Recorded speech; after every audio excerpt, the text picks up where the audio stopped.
Well, hello everybody, this is Tim Green with Rattle Magazine. Welcome to the Rattlecast. We're the biggest freewheeling live streaming poetry podcast on the planet, in your ears and on your laptops.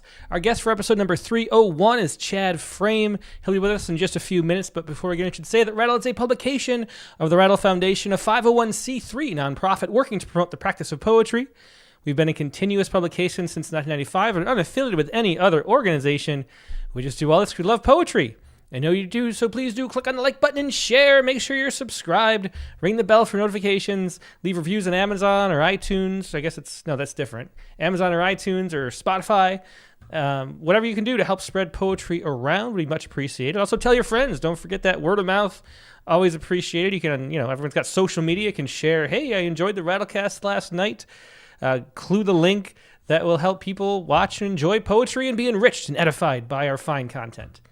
All right, now we're going to take a quick look with a quick poem with a familiar face. And it's really wonderful to have Rick Pongratz here. You recognize him from the prompt lines, and he was also today's Poet of the Day on Rattle.com. Hey, Rick, how you doing? I'm doing well, thanks. How are you? I'm doing great, and it's great to see you live from hiking. And it's really wonderful to have you from here. I'm glad you got the cell phone reception and could come in. I know, it works out really well, thanks.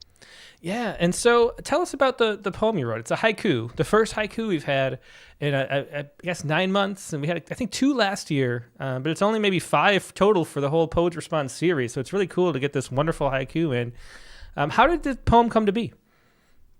Yeah, I had been reading news accounts of the flood in Texas and the recovery efforts, and thinking about that a lot, and I knew I wanted to write about that in some way. And my background is I'm a counselor, a mental health clinician, and so I've worked on after tornadoes and some wildfires, and I was thinking about those experiences and what people must be going through, and I kept thinking about how I could write about it, and the more words I would add, the less it felt right. And so then it kind of felt like, well, it seems like this poem needs to be a haiku. And then I was kind of doing yard chores and working through words and got to where it's at. So. Mm-hmm. Yeah, well, it's one of those things too where we had so many poems submitted for the topic, and it does seem like it has to be concise. I mean, there's such a grieving of that, such a tragedy, especially with the children dying, that it's hard to get it into words. And so when there was another poem that I liked a lot that was submitted, there was very few words too, and I think like having it that condensed really helps. Do you want to read the haiku first? So maybe we'll talk a little bit about it too. Sure. Yeah, sure. Waters recede, falling into the gulf left behind. Waters recede, falling into the gulf left behind. Yeah, well, that's a beautiful use that hinge on the word gulf. How did you know that which parts? How did you write the haiku? How did you know where to make that cut and how to combine those two ideas?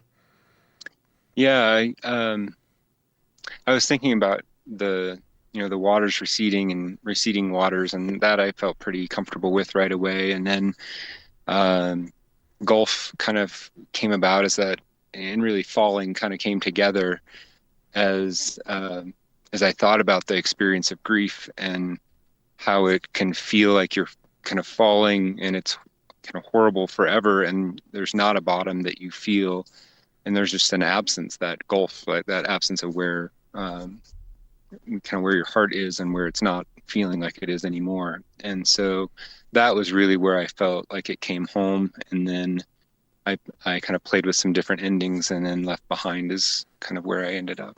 So. Mm-hmm. Yeah, well, beautiful poem. It really captures the feelings, and everybody's heart goes out to the people in that area. Yeah, thanks absolutely. So much, Rick, for being a guest today, for writing and sharing this poem with us. You bet. Thank you so much. Yeah.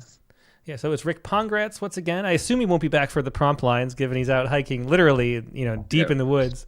But it's great to see him, and we'll see him next time on the prompt lines too. But that was today's poet on Rattle.com, Rick Pongratz. You can find, if you'd like to submit your own poems, all you got to do is go to Rattle.com, Go to the content, go down to Poets Respond, submit your poems by midnight, Friday night, and then it could be one of the poems we choose. We publish one every Sunday about current events to keep poetry relevant and part of the cultural dialogue, which is so important. Also, I do want to say that the Rattle Poetry Prize deadline is coming up. And that's one of those things that I do want to remind everybody about. $15,000 for a single poem. And it's one of the best prizes. The entry fee is just a 1-year subscription. It's our big fundraiser for the year. It helps promote all the things that we do. If you haven't entered yet, please do. The deadline is Tuesday night at midnight. So you have until then, Tuesday night at midnight Eastern time, to submit up to 4 poems. And then the entry fee is a 1-year subscription, so you get a print subscription to Rattle too. And of course, our guest Chad Frame today was a finalist last year. So make yourself there too. You can't be in it you can't win it unless you're in it. So anyway, submit your poems to the Rattle Poetry Prize. I'm going to take a quick break and go to our main guest, Chad Frame. So sit tight and we'll be right back with more poetry.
And we're back. Like I said, today's guest is Chad Frame. Chad Frame is the author of Little Black Book, nominated for the Lambda Literary Award, Cryptid, and Smoking Shelter, winner of the Moonstone Chapbook Contest.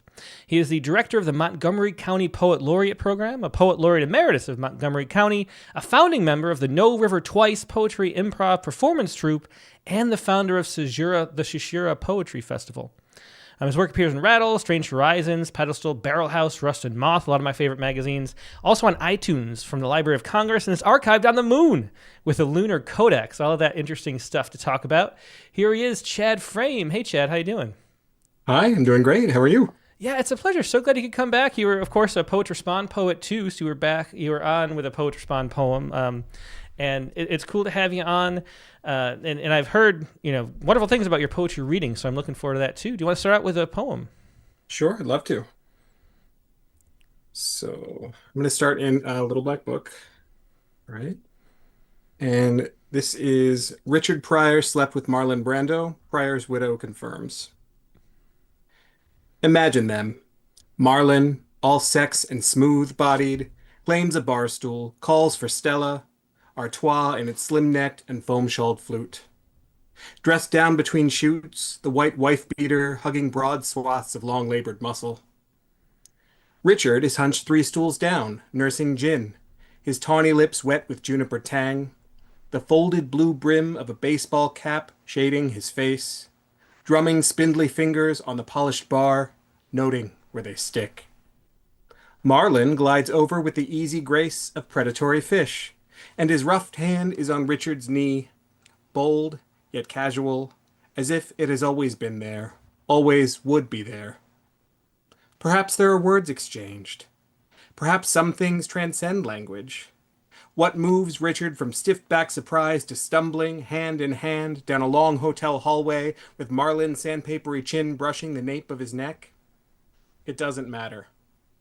There are no celebrities in the dark. Only bodies, pushing, straining to fill the emptiness inside one another as long as they can, as long as the thin, floral papered walls keep the world at bay. In the years to come, they will think of this, mid soliloquy, mid pause for laughter, mid embrace with a woman they don't love. If somewhere in the credits of their lives, a name stands out, rising, meaning something. A beautiful poem, and that was Richard Pryor slept with Marlon Brando. Pryor's widow confirms. A wonderful poem. Thanks for sharing that, Chad.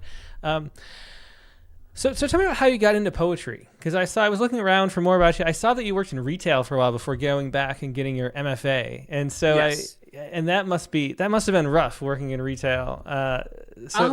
Yeah, what was it? What was your experience like, and why did you decide to go pursue writing more seriously?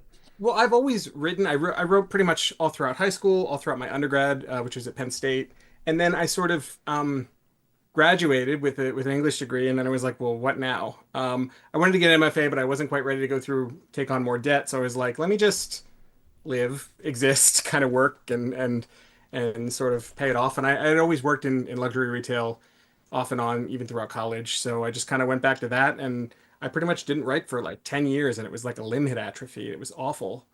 Um, and even now, I still work in the industry. I actually manage a sales territory for Valentino and Armani beauty and fragrance, but it's not, it's its own level of fulfilling. But I decided to go back sort of to give myself an excuse to write, or to give myself no excuse not to write, I suppose. So I figured if I was enrolled in MFA, like I'd have to. So I did. And I went through a period of just kind of saying yes to everything, every opportunity that popped up. Mm-hmm. And one thing just kept leading to another. So I was really fortunate in that sense. Um, Yeah, it's really cool. And to be the poet laureate of the county, pretty quickly it seems. How did that come to be? so, I mean, the short answer is I entered and won, but the longer answer is that I knew I wanted to be part of a community, and I guess the way I look at it is you can either move somewhere with a really huge community, like it's easy to go to a big city, but I like to use the phrase "don't relocate, renovate," right? So if it's not something where you are, then build that community, or at least reach out to what community exists and try to build those bridges. So it's a wonderful community here in the Montgomery County poets. Our neighboring Bucks County is a very well-established program as well, and we do a lot of cross-promotional things. And I stayed on with the program after my tenure as poet laureate, and then I'm now the director of the program too. And we've had so much success with that. In fact, we started a youth laureate program, and our youth laureate, our very first one, went on to become youth laureate of the United States, Evan Wang. So he was Oh, just wow. appointed. Yeah. So we've had, and I'm not taking credit for that. That's all him. I'm just saying it's wonderful that things can grow into other things, and really balloon. Yeah, yeah, well, it definitely is, and that community aspect is so important. Oh, yeah. Yeah. Well, we're going through a bunch of different books and poems, and there's two from your most recent Little Black Book. And would you tell us, before you read the last one, how would you describe this book, and how did you know the themes that were coming up in it before you started? Like, it's always interesting to hear how books develop over time, because so often what we're writing about is a surprise, and this is such a intricately themed book. Well, I'm very much of a mind that a book, even a book of poems, needs to have a coherent theme. Like I kind of hate when people just throw a bunch of disparate poems together and give it a generic title like Reflections or something, and they have nothing to do with one another. So in this case, I very much set out to make this book the way it was. And I like to write in series. So this book has quite a few series that run through it. There's a lot of poems that are just like a first name, and it's always somebody from my past. They're always a little bit lurid, maybe too. I don't know. There's a bunch of handkerchief poems, which are kind of a throwback to the 70s and 80s handkerchief code in gay culture. And then there's a lot of what I like to call like tragic figures of old Hollywood poems as well. So there's that, which you just heard one. So that was one of those.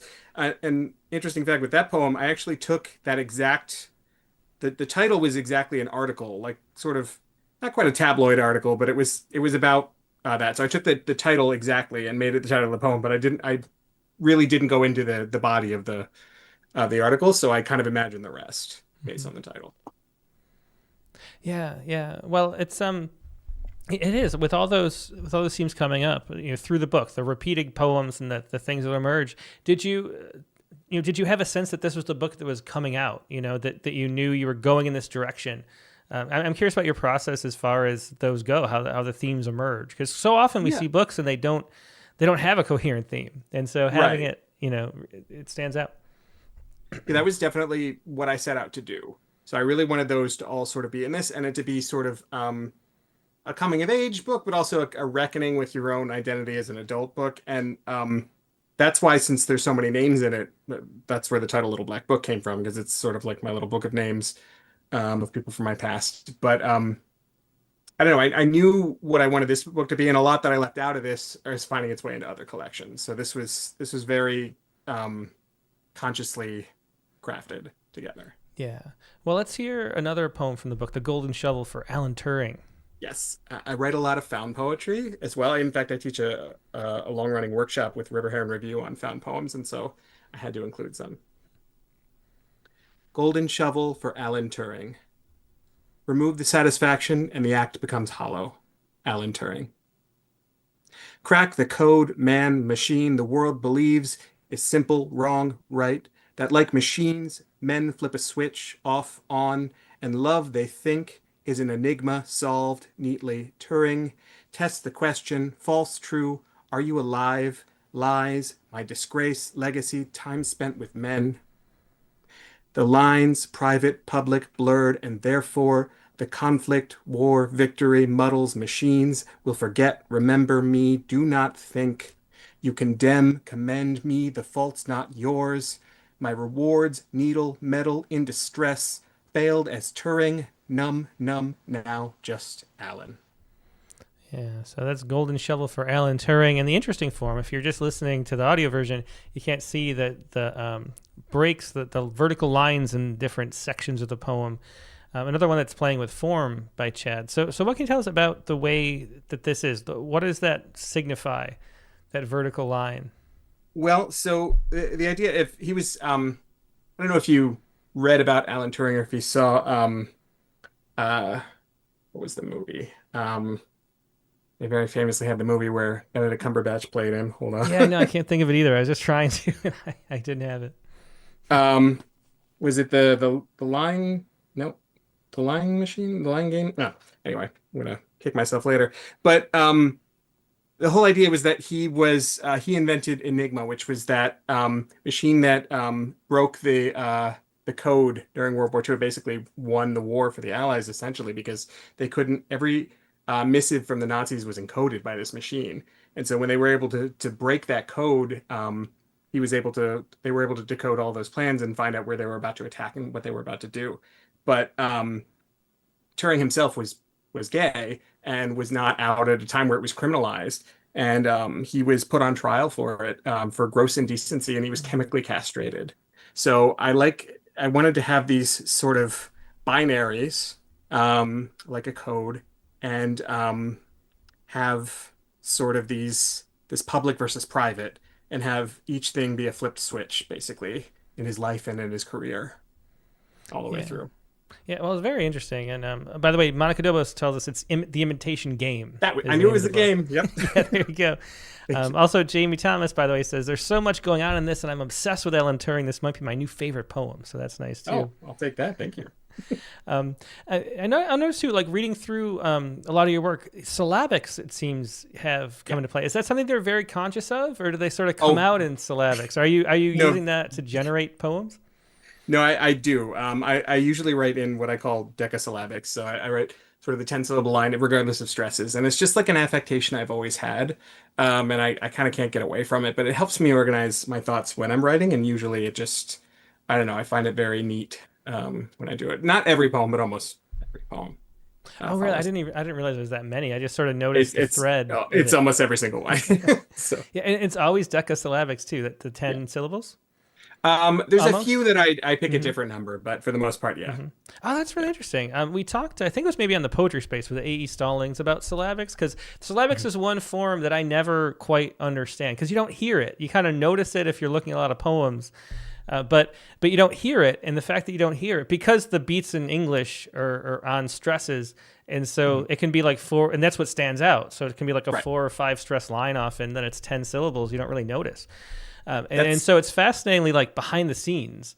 And what she was talking about was how it helps generate new ideas. It's the similar to another thing David Kirby was talking about on his episode was the way that he has the long, short kind of pattern to his stanzas, and that sort of forces him to make choices he wouldn't have otherwise. Like it's a kill your darlings machine as you go through writing poems. Is that the way you feel? Does it help you by forcing you to focus, I guess? It does, it forces me to think about the organization of a line and where to make my breaks. But I'm very, very conscious of it, so I really labor over it, how to make it work. And as anyone in my workshop group will probably tell you, it can be frustrating for them because they're like, "What if you just take this word out?" I'm like, so I have to redo the whole thing. But it's just me. But I don't know why I treat everything like sort of a puzzle to be solved. Something very Turing-like, I guess, if you want to draw parallels. But it's just how I've always been. So Yeah. Why do you think the 10 instead of? Because the one thing that's different, Alicia said that it's easier to do odd numbered syllables because then you're less likely to fall into syllabic. So she likes to do odd. So why the 10? so there was I forget whose it was one of those prompt books I was doing, and somebody had a prompt called The Incredible Shrinking Poem. And they said, like, write a poem that's 12 by 12 and then shrink it to 10 by 10, as in 12 lines and 12 syllables, then 10 by 10, and then 8 by 8, and then keep shrinking it. And I really enjoyed that exercise. And then I was like, for some reason, the 10 by 10 just clicked for me. And I don't do the 10 lines anymore, but like just something about that line seemed really elegant to me. So I stuck with it and I've done it ever since. Mm-hmm. Yeah. Well, very cool. Yeah. Let's see. Next, we'll do another poem. Harvest was next Yes. from a literary magazine, Limp Wrist. Yeah. Yes. Just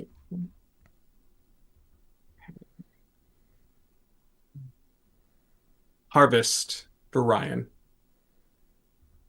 We shared a few months in the summer dark of your parents' farm, whispering Simpsons quotes, laughing softly like night wind rustling fields of green corn, sticky-lipped from snow cones and exploring one another's bodies. 20 and 24. A field of years sown between us. I, the wise one, been there, done that. You, the one figuring things out. Weeks later, your parents found you in bed, wilted like a failed crop. Haven't been here, I thought. Haven't done this. Now I'm lying in new grass the length of your life later. Now I'm staring at the moon like we did sometimes, resting in between being there and doing that. I still can't figure out how this can possibly be the same moon, same earth, same body. How I can eat corn and taste you lying there, bursting and sweet. Yeah. And that poem was Harvest, again from Limp Wrist magazine number 7. And thanks for sharing that. So what is it that drew you to poetry in the first place? What is it about? I don't know. That's one of the things I always wonder about and struggle with too, I guess, is just trying to figure out like what the point is of doing all we do. It's kind of a fascinating thing because everybody sort of has different answers, but then they sort of swirl around the same stuff. So I'm kind of curious what drew you. You mentioned you'd always written. Do you know Yeah. why that is?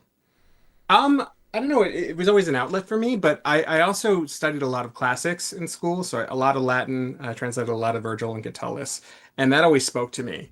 And I loved again, maybe that's part of the puzzling that I enjoyed because translating that, it's like decoding a puzzle because you have all the literary devices, you have to scan the lines, it's all, obviously translate everything. So that always appealed to me, and there's a lot of classical influence on my work. But I do read a lot of fiction as well, and I guess I'm obsessed with narrative one way or the other. And sometimes I'll have an idea for a story or at least some kind of narrative, and I have to decide what form I want it to be. And I like to be fluid among all those forms. And I'm firmly of a belief that writers should write everything. So, I mean, you shouldn't just say, I'm just a poet or I'm just a this, or especially, very specific genre writers. I only do romance. Well, why? There's so many other stories to tell. So let yourself try a little bit of everything. And poetry seems like such a barrier to entry for a lot of people. They're very intimidated by it. Hmm. And the people who are comfortable writing poetry stay in that comfort zone and they won't go out of it. So I try to write a little bit of everything, but poetry has always felt like the home that I come back to. Yeah, and that brings up something else you do is that you write a lot of flash fiction as Yeah. well, hmm and I guess those are maybe the two things you're most known for at this point. What is it about flash fiction that appeals to you? And then the question everybody always asks is like, what's the difference between flash fiction and a prose poem or a prose poem? And why? What's the difference between just general poetry and fiction? What are the difference? Well, I teach a class on exactly that, and the short answer is there's no easy answer because it can be a very arbitrary distinction sometimes. Um, what I'd like to say is that, a prose poem, there are conventions of prose poetry that are a little bit different from the conventions of Flash, but Flash is in itself a hybrid form. It is a hybrid between poetry and prose, even though the people who write it don't always realize that.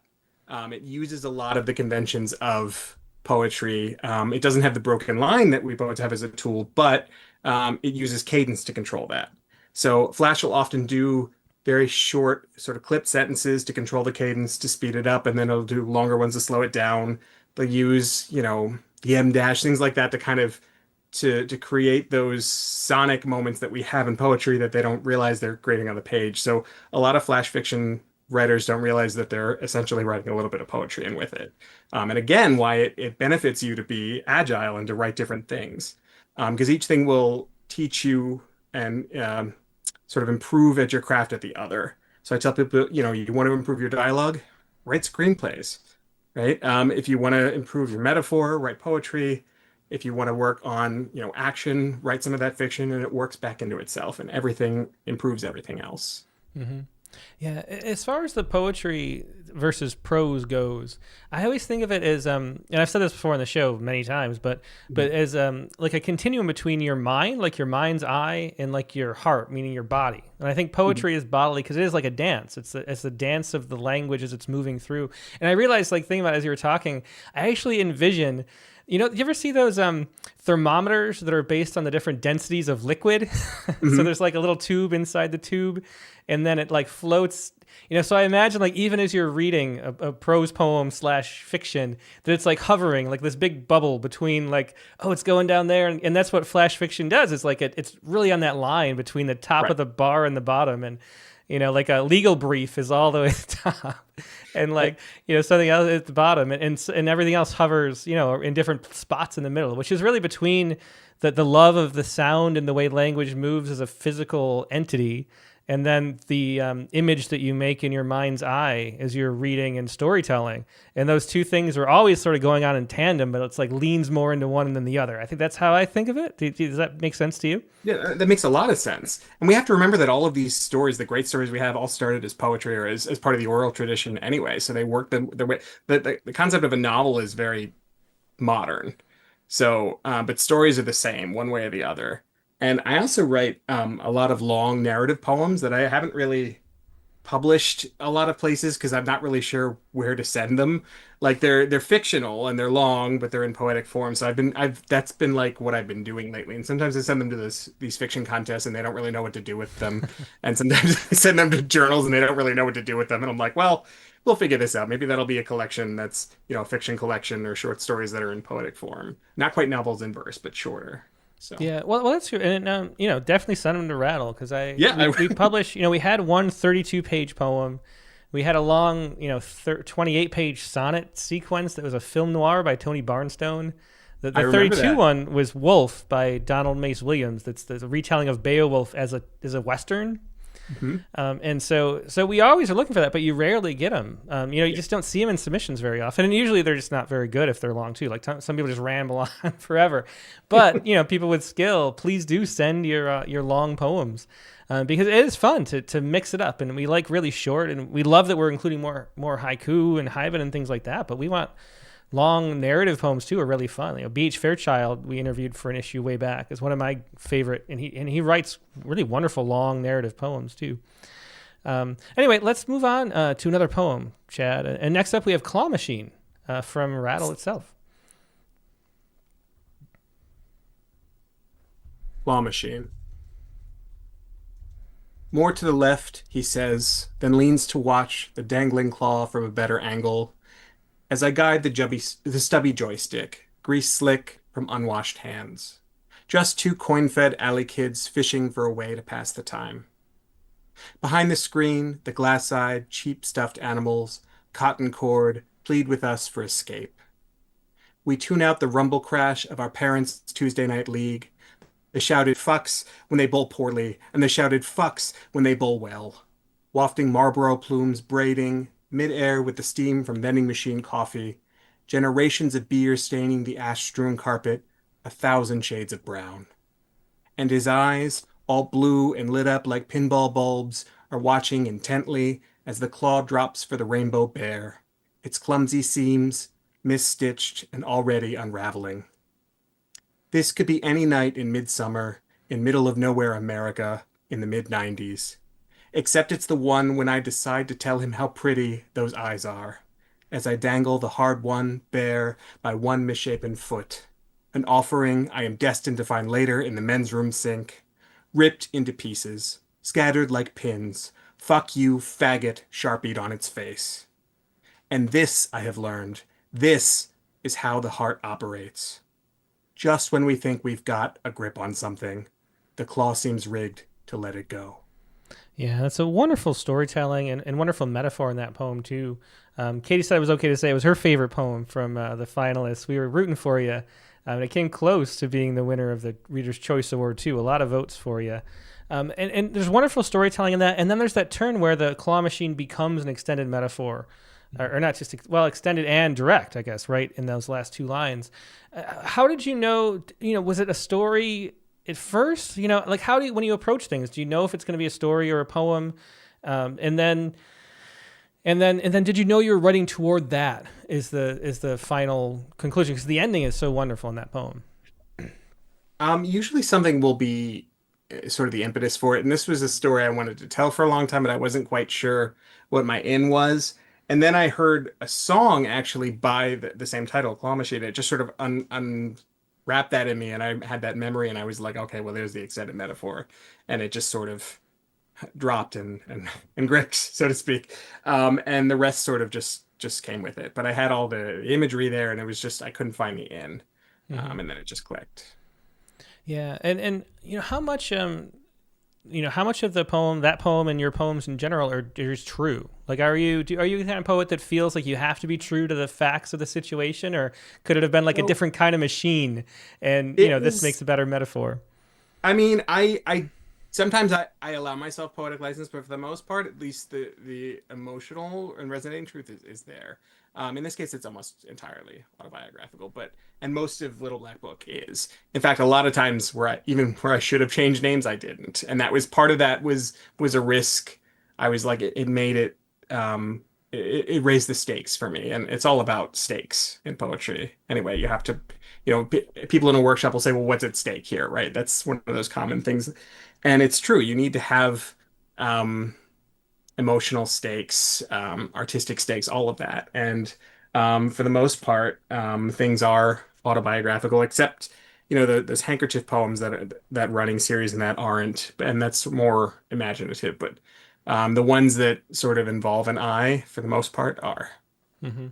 Yeah. And talk more about that. Something having to be at stake, because that is something that sort of we acknowledge and address very often, but a lot of times it's not clear what we mean by that. Like what does having something at stake mean to you in generally? Well, art I think is risk inherently, and I think early on in my I don't want to say poetry career, but early on in my writing, I treated it very academically, and again, all I thought of it was that puzzle element that I mentioned earlier, that I wanted things to be neat and to fit together and to be clever, but they weren't really saying anything.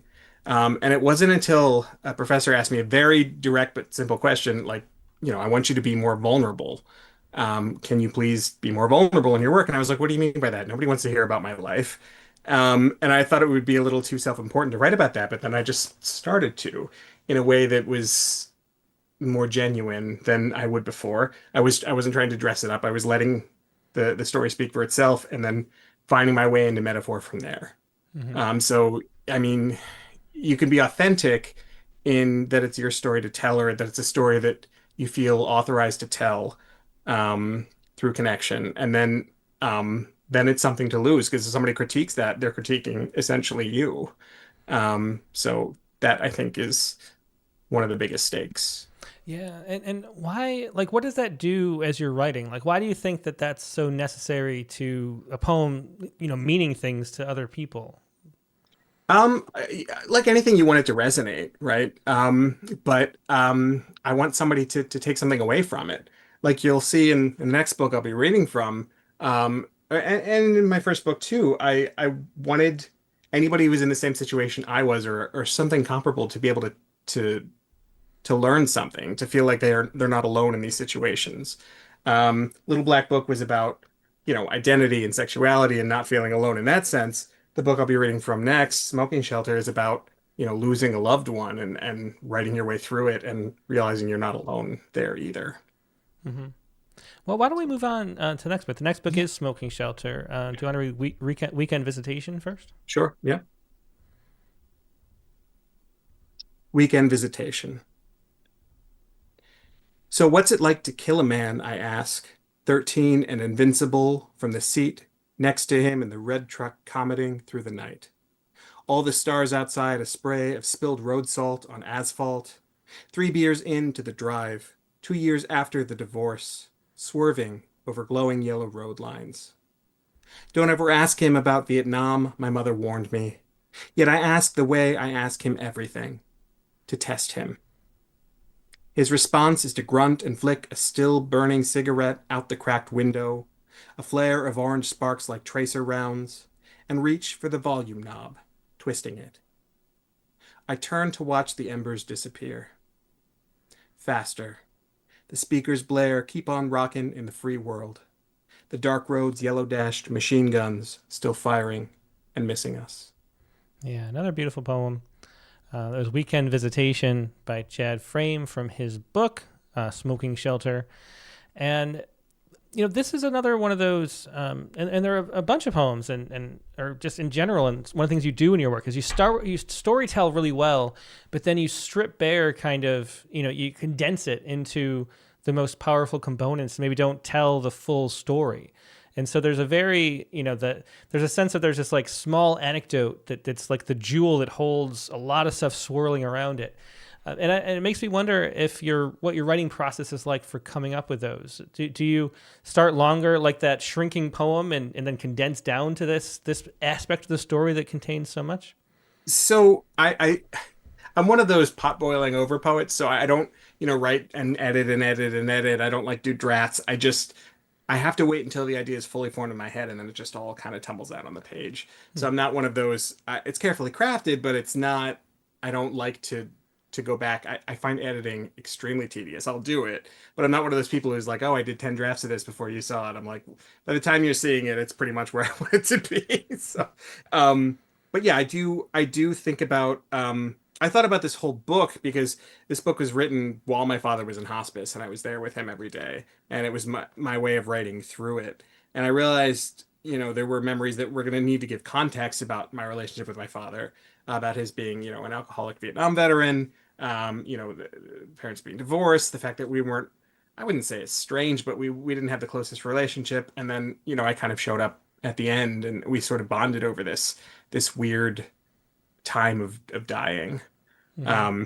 So I think that, I was trying to think of things from the past that would give that context. And of course, this is a memory um, that really served that purpose. And then um, trying to establish that some of the, I guess, extended metaphors that thread in throughout the piece. Of course, the war, that emotional distance, and how it affects the speaker or, me as the poet, throughout.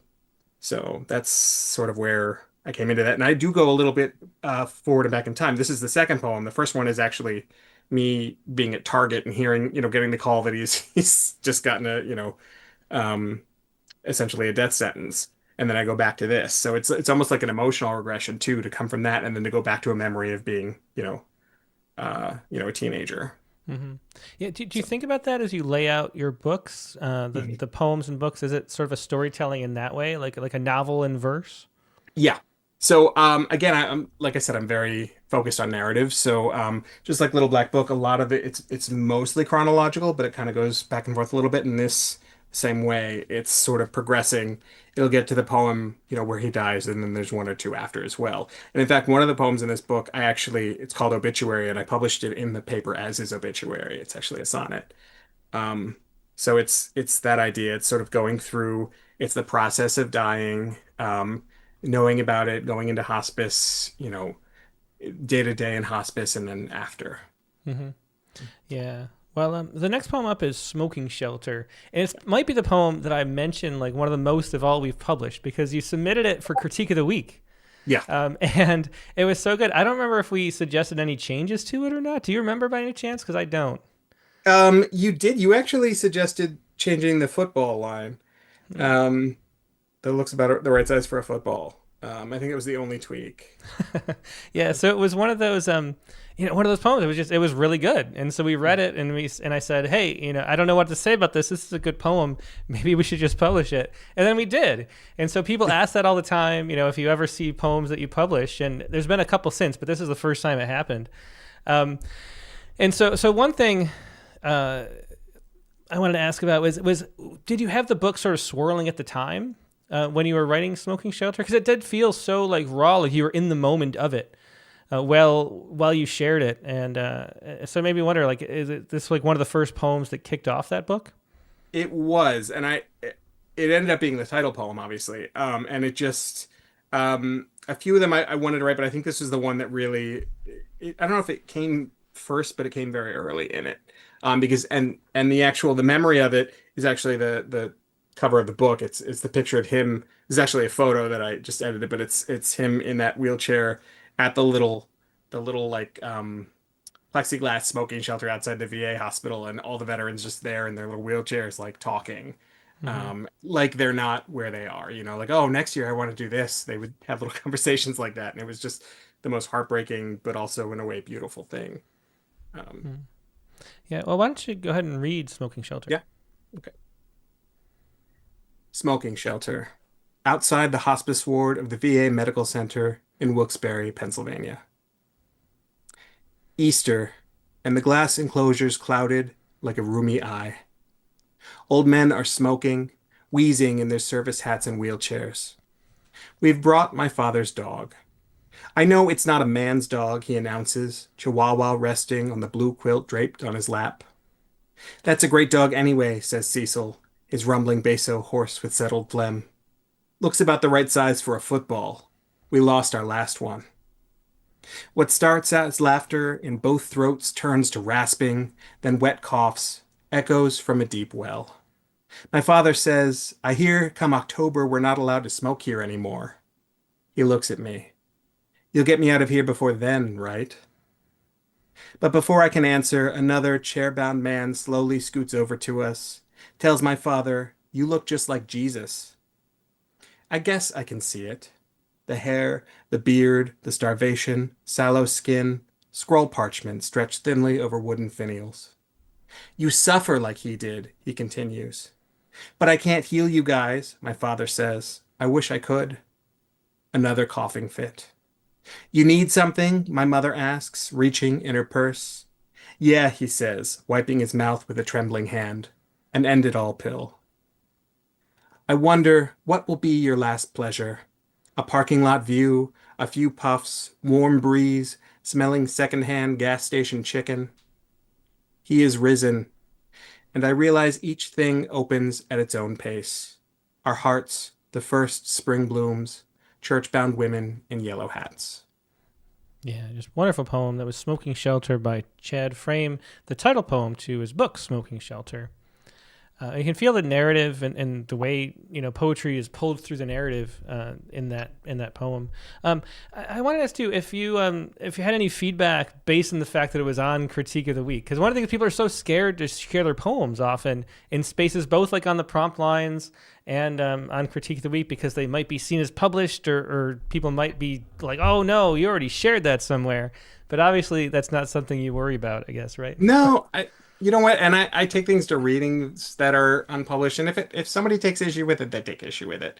But part of it for me, and usually when I do a reading, I'll almost always bring something completely unpublished or that I just wrote, and I find it really thrilling to read that, you can really gauge a reaction that way. And I find I usually get more edits or ideas for changes based on an audience's reaction than I do taking it to a general workshop. Because you can see what lines land, you can sort of get a feel for it. Hmm. Um, and I'm a big fan of editing by ear, so hearing it recorded and played back can tell you a lot of what needs to be changed as well.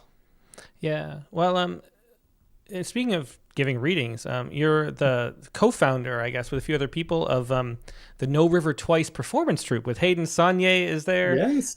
From She was on episode 279, if anybody wants to go back, and also Sean R. Jones, which I didn't realize she was on episode 197. And so that it's called, it's a poetry performance slash improv troupe. And Hayden talked about it a little bit, but it's really fascinating to me. I'm curious to hear your perspective on how it started and what you think about what it accomplishes. Like why set up poetry readings in that way, and what do we gain by it? Right. Well, it was. I have to say it's Hayden's idea originally. She certainly founded it. I'm one of the early members, but I believe her story was that she was at a reading and the same themes kept popping up. In her case, I think it was pigs, and they just kept reading pig poems. But the whole idea in general is that we want to give the audience more agency at a reading because everyone's been to a poetry reading where people are just like zoned out, half falling asleep. Like poetry is not as engaging as it maybe used to be in a lot of ways. And I think that this is sort of a solution to that to make it more get the audience involved and give them a sense of ownership over what they're seeing and hearing. And if they sort of direct the flow of the reading, so we'll start with a randomly selected poem, and then we'll ask the audience what they connected to. If there's a line that they loved or a theme or something, they'll call things out, or sometimes we have whiteboards, and we'll go from there. We'll sort of let them vote. And it's like a live poetry reality show almost. And then we determine what comes next. And then, somebody else from our roster will have a poem that connects to that or whatever. And then it'll go on that way. And at the end, we usually collect the lines in a cento, a found Mm-hmm. poem from the connecting lines of everything. And it's usually me, but not always. Yeah. Um, And so over the, doing that, has that changed the way you perform poems? I mean, Hayden, being an actor, yeah. might influence that too. But has it changed the way because we want to find ways to make poetry actually entertaining. We don't want people to Yeah. be falling asleep. No, well, Poets have done traditionally just a terrible job at that. So I'm curious what you've learned in the process of trying to make it more exciting. well, it's definitely taken the edge off a lot. I used to be, it takes away the stage fright a little bit because you're not going to overly think about what you're going to read next or how you could possibly mess it up or what page it's on. Like you really kind of have to work on your agility in the moment and your ability to just roll with it. It's a lot like improv, right? The yes and. So you kind of have to go in on your toes and just react. And it reminds me of like how standardized tests, right? I think you're better prepared for those just not going in having specifically studied things because you don't know what's going to show up on a test like that. So I think the people who go in and think about the same three things that they studied do worse than the people who just kind of go and stay loose and go with it. So you don't know what's going to pop up and you're ready for anything, essentially. And the audience really connects to it, I Mhm. hope. At least they tell us they do. So that's And what about the aspect of actually performing poems rather than just reading them? Because yeah, so often there's an analogy with the people who giving talks just read from the paper, and right. they're just this is my essay that I'm going to read to you now as if you couldn't read. And so often poets do that with their poems. So Mhm. so how is that informed? Doing a lot of readings and with other people, how has that informed the way you present poems? Well, I do still read off the page. Don't get me wrong. I'm not one of those people who has them memorized. We do have poets in our roster who are like that, and I have nothing but respect for that. But I think that you're not just staring at the page. You're not a slave to the page or what's on it, right? You're that's connecting you to the audience. Um, and you think a lot more about how to deliver lines and where to put the stresses and how to read the pauses. Um, and like I mentioned earlier, that the whole editing by ear thing, there's a class I teach called Honing the Poetic Voice, and I let people think about the voice as an actual thing. Not as far as performance poets or slam poets, because that's a whole other thing. But that, as we call page poets versus stage poets, right? Page poets can still do a lot to to have a stage presence. And it's something that a lot of them don't think about. Some of the greatest poets, I've ever known, you see them read in person and they're really not impressive at all. And sometimes they're, it's a little bit of a letdown. It's just like seeing a band play live and you're like, oh, they were way better on the album. So you just have to think about that a little more. And sometimes it just takes some practice and just, recording yourself and playing it back, things like that. And really not treating the audience like they're not in the room because they are. They're there to see you. So treat it like that. You really have to connect with them. Yeah, and one of the things too, I haven't been to a No River Twice performance reading, but I imagine that there's a lot of like banter and talk between poems, and I feel like that's really important and one of the things that we really miss out on. And I think it's because it's not only because we like to hear the backstories and things like that, or have like more context to understand them better when you're only listening, which is harder to absorb the detail. But also I think there's this like intense focus that you have when you're trying to follow the heightened sort of emotional and intellectual content of a poem, and then you need a break between those two. And so you need to go from the poetry to the prose and sort of go back and forth just to let people have a chance to relax before they enter a new space. And so I think that that's an important part of it too, which is why we structure the Rattlecast like this, by the way. So we have some talking and then the poem, and then, so there can be intensity and then more casual, and we get a little rhythm going like that. Is that one of the things that you try to do at readings? Well, we always have a facilitator, and it's not always Hayden, but it's often Hayden because she's, the best at it. But who will say like sort of decompress with the audience. Okay, what did you just experience? What did you like? What are things that, basically prompting them to call some things out, etc. And we try to keep it light too. Even when some heavy themes emerge, it's still, we're still very conscious of the fact that it's a performance and we're trying to entertain people. And little things like the whiteboards really lighten it up as well too. And we've done a lot of these online too. We had a lot of Zoom readings, and that can be fun as well. And we encourage people to use the chat there to shout things out, so it keeps things light. And there's a lot of in between there too, because we also have to decide what comes next. So that's a built-in pause. Mm-hmm.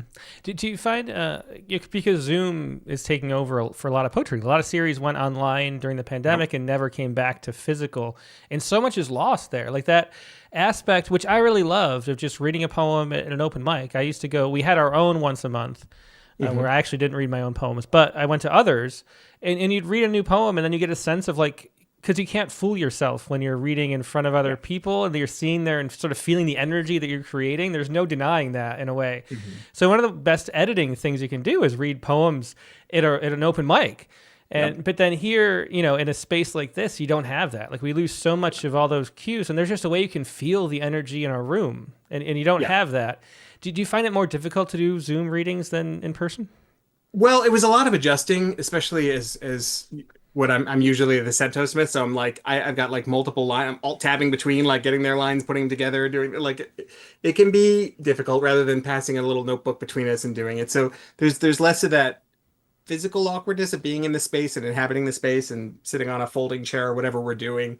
But there's different ones, right? Like, oh God, did they just hear that noise in the background there? Did they, you have your own space too, so it's I don't know that it's worse, it's just different. But I will say, to the benefit of Zoom, and I'm sure this has been said ad nauseum over the last 5 years, but it really has connected a lot of people that wouldn't have had a connection otherwise. You get to be at readings with people all over the world on a more regular basis than a specific show or event like this. And I say that's to its benefit too. And if anybody can ever find out the elusive hybrid solution, I mean, that's the holy grail. We did that one year for Caesura for my poetry festival. We really tried to do people in person plus people online, and I was just running around with a camera while we were doing everything and during workshops, and somehow it worked. But I don't think lightning will ever strike twice again. So. I think maybe once we have like the brain chips, we can all just have our actual stem connected, and we can feel our Olympic impulses. But until then, it might be difficult. At this point, I should say, if you're enjoying this conversation and reading, please do click the like button. It always twice as many people who have watching live as have clicked like so far. And clicking like really helps spread poetry to more people after the fact, because there's probably 100, 200 people listening across the platforms right now, but it'll be hundreds and hundreds later. And that number grows the more you click like. So please do. Also, if you have any questions for Chad, please leave them in the chat window on YouTube or Facebook, and I will pass any questions along. Helps if you put the word question in bold, or all caps, first, so I can see it as I'm scrolling back up. But in the meantime, we got a couple more poems, Chad. Do you want to read Feeding My Father Pudding While Watching Bonanza? Gladly. This is one of my favorites. Feeding my father pudding while watching Bonanza. All any relationship boils down to is, are you willing to do this for me or aren't you? Haas and tapioca and what remains of your life all balanced precariously on a plastic spoon.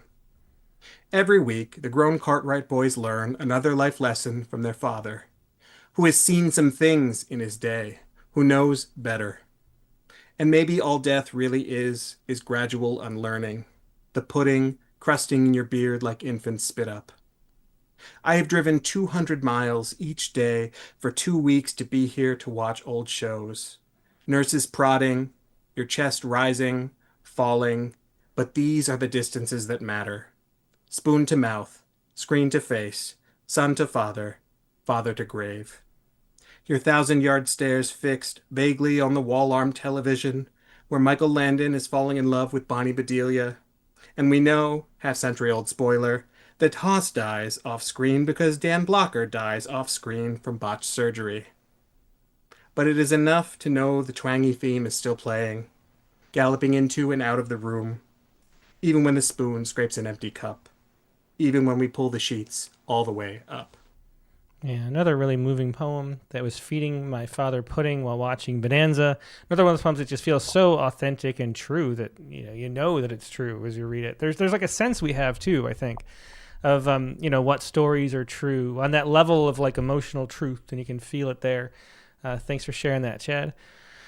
So one of the things I read is that you're an avid researcher as part of your writing process. And that's something that I like to do too, is have, I have an idea and there's some maybe like symbol that comes to me, and I love learning all about the way like some obscure machine worked that they used in the 1800s. And then you work that into the metaphor that you're running with in the poem and that kind of thing. How often do you go to research for fuel as kind of like gathering the lumber that you're going to be burning for your fire? Almost every time. So I pretty much don't write anything unless I have like 47 browser tabs of research open. And it's with poetry, it's with fiction, it's with everything. I love historical fiction as a genre, so it's any excuse to learn something before I write and to pepper those details in. Like for this poem, of course, it's autobiographical and this was me with him, but I didn't know those details about, the actual actors on the show. I wanted to read about it because I knew I wanted to write this poem about him. The last thing he wanted to watch in his deathbed is Bonanza, and I'm feeding him this pudding. And so I read all about Bonanza because I wasn't, I didn't know that about, and so that I was able to work those details in. It felt more authentic as a result. But I love to do all of that. And sometimes that'll be just doing research. I'll find something that I want to write about, like completely unrelated. Instead of having a topic and then researching it, I'll just be reading about things and I'll be like, oh, that's a great idea for a poem.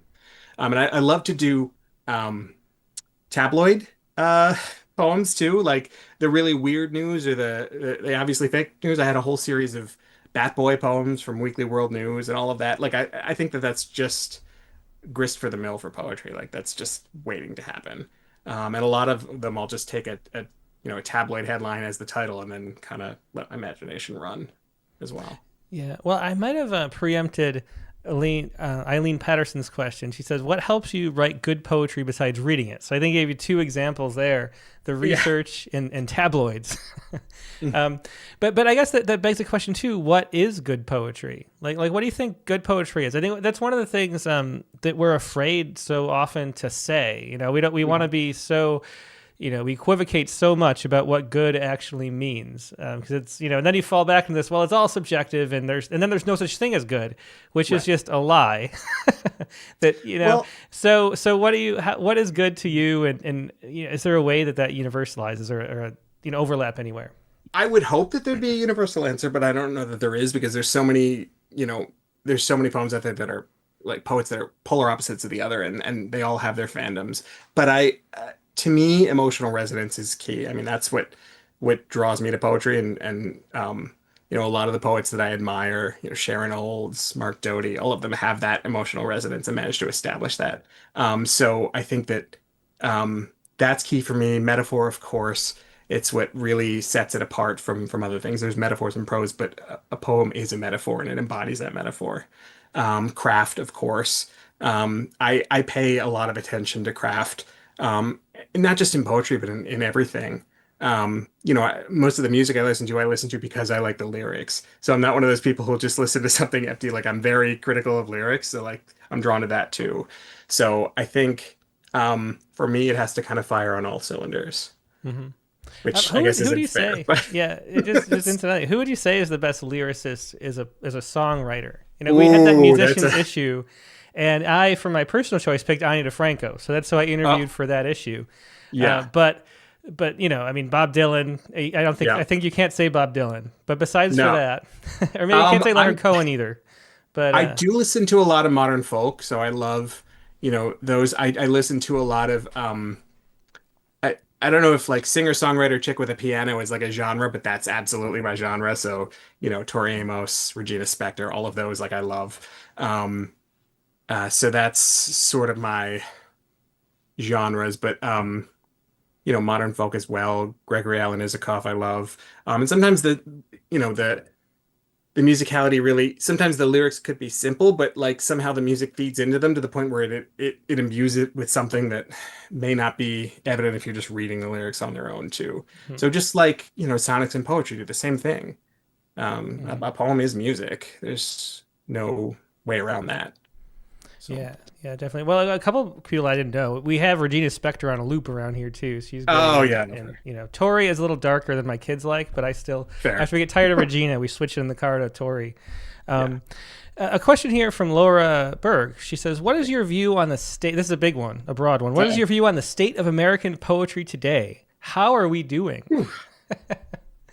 Well, I don't know if I'm qualified to speak on the entire state of American poetry, but I have to say, from my corner of it, we're doing okay. That it's stayed relevant as long as it has, and that it keeps entering into the public eye over things. And I think just like anything, it adapts, right? So poets used to be the center of society, and the Middle Ages, they and before, of course, they would in antiquity they would speak in courts, right? So they were celebrities, and then they kind of weren't, and then in a way they are again. They just change form, right? Musicians are sort of the same thing, and they have their own followings. And we had the amazing Amanda Gorman speak at an inauguration, and she had such a following too. So I think you've got Rupi Kaur at every Target. So you've got things that just they change form, but they're still there. And I think the fact that we have a show like this that's people are tuning into, I think is amazing.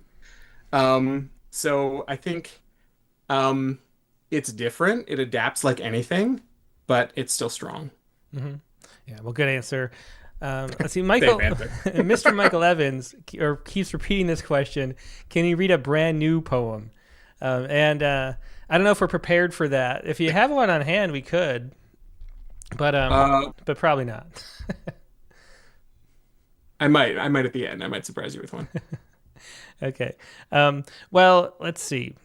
Well, the poem, which may be the last poem we have, is another poem from Rattle. We Don't Call It a Riot.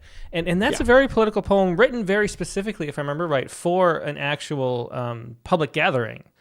Yes. And I wanted to ask you just about that, about how having that in mind changed the way this poem presented itself. Is that something, because I think that's one of the things too we kind of ignore.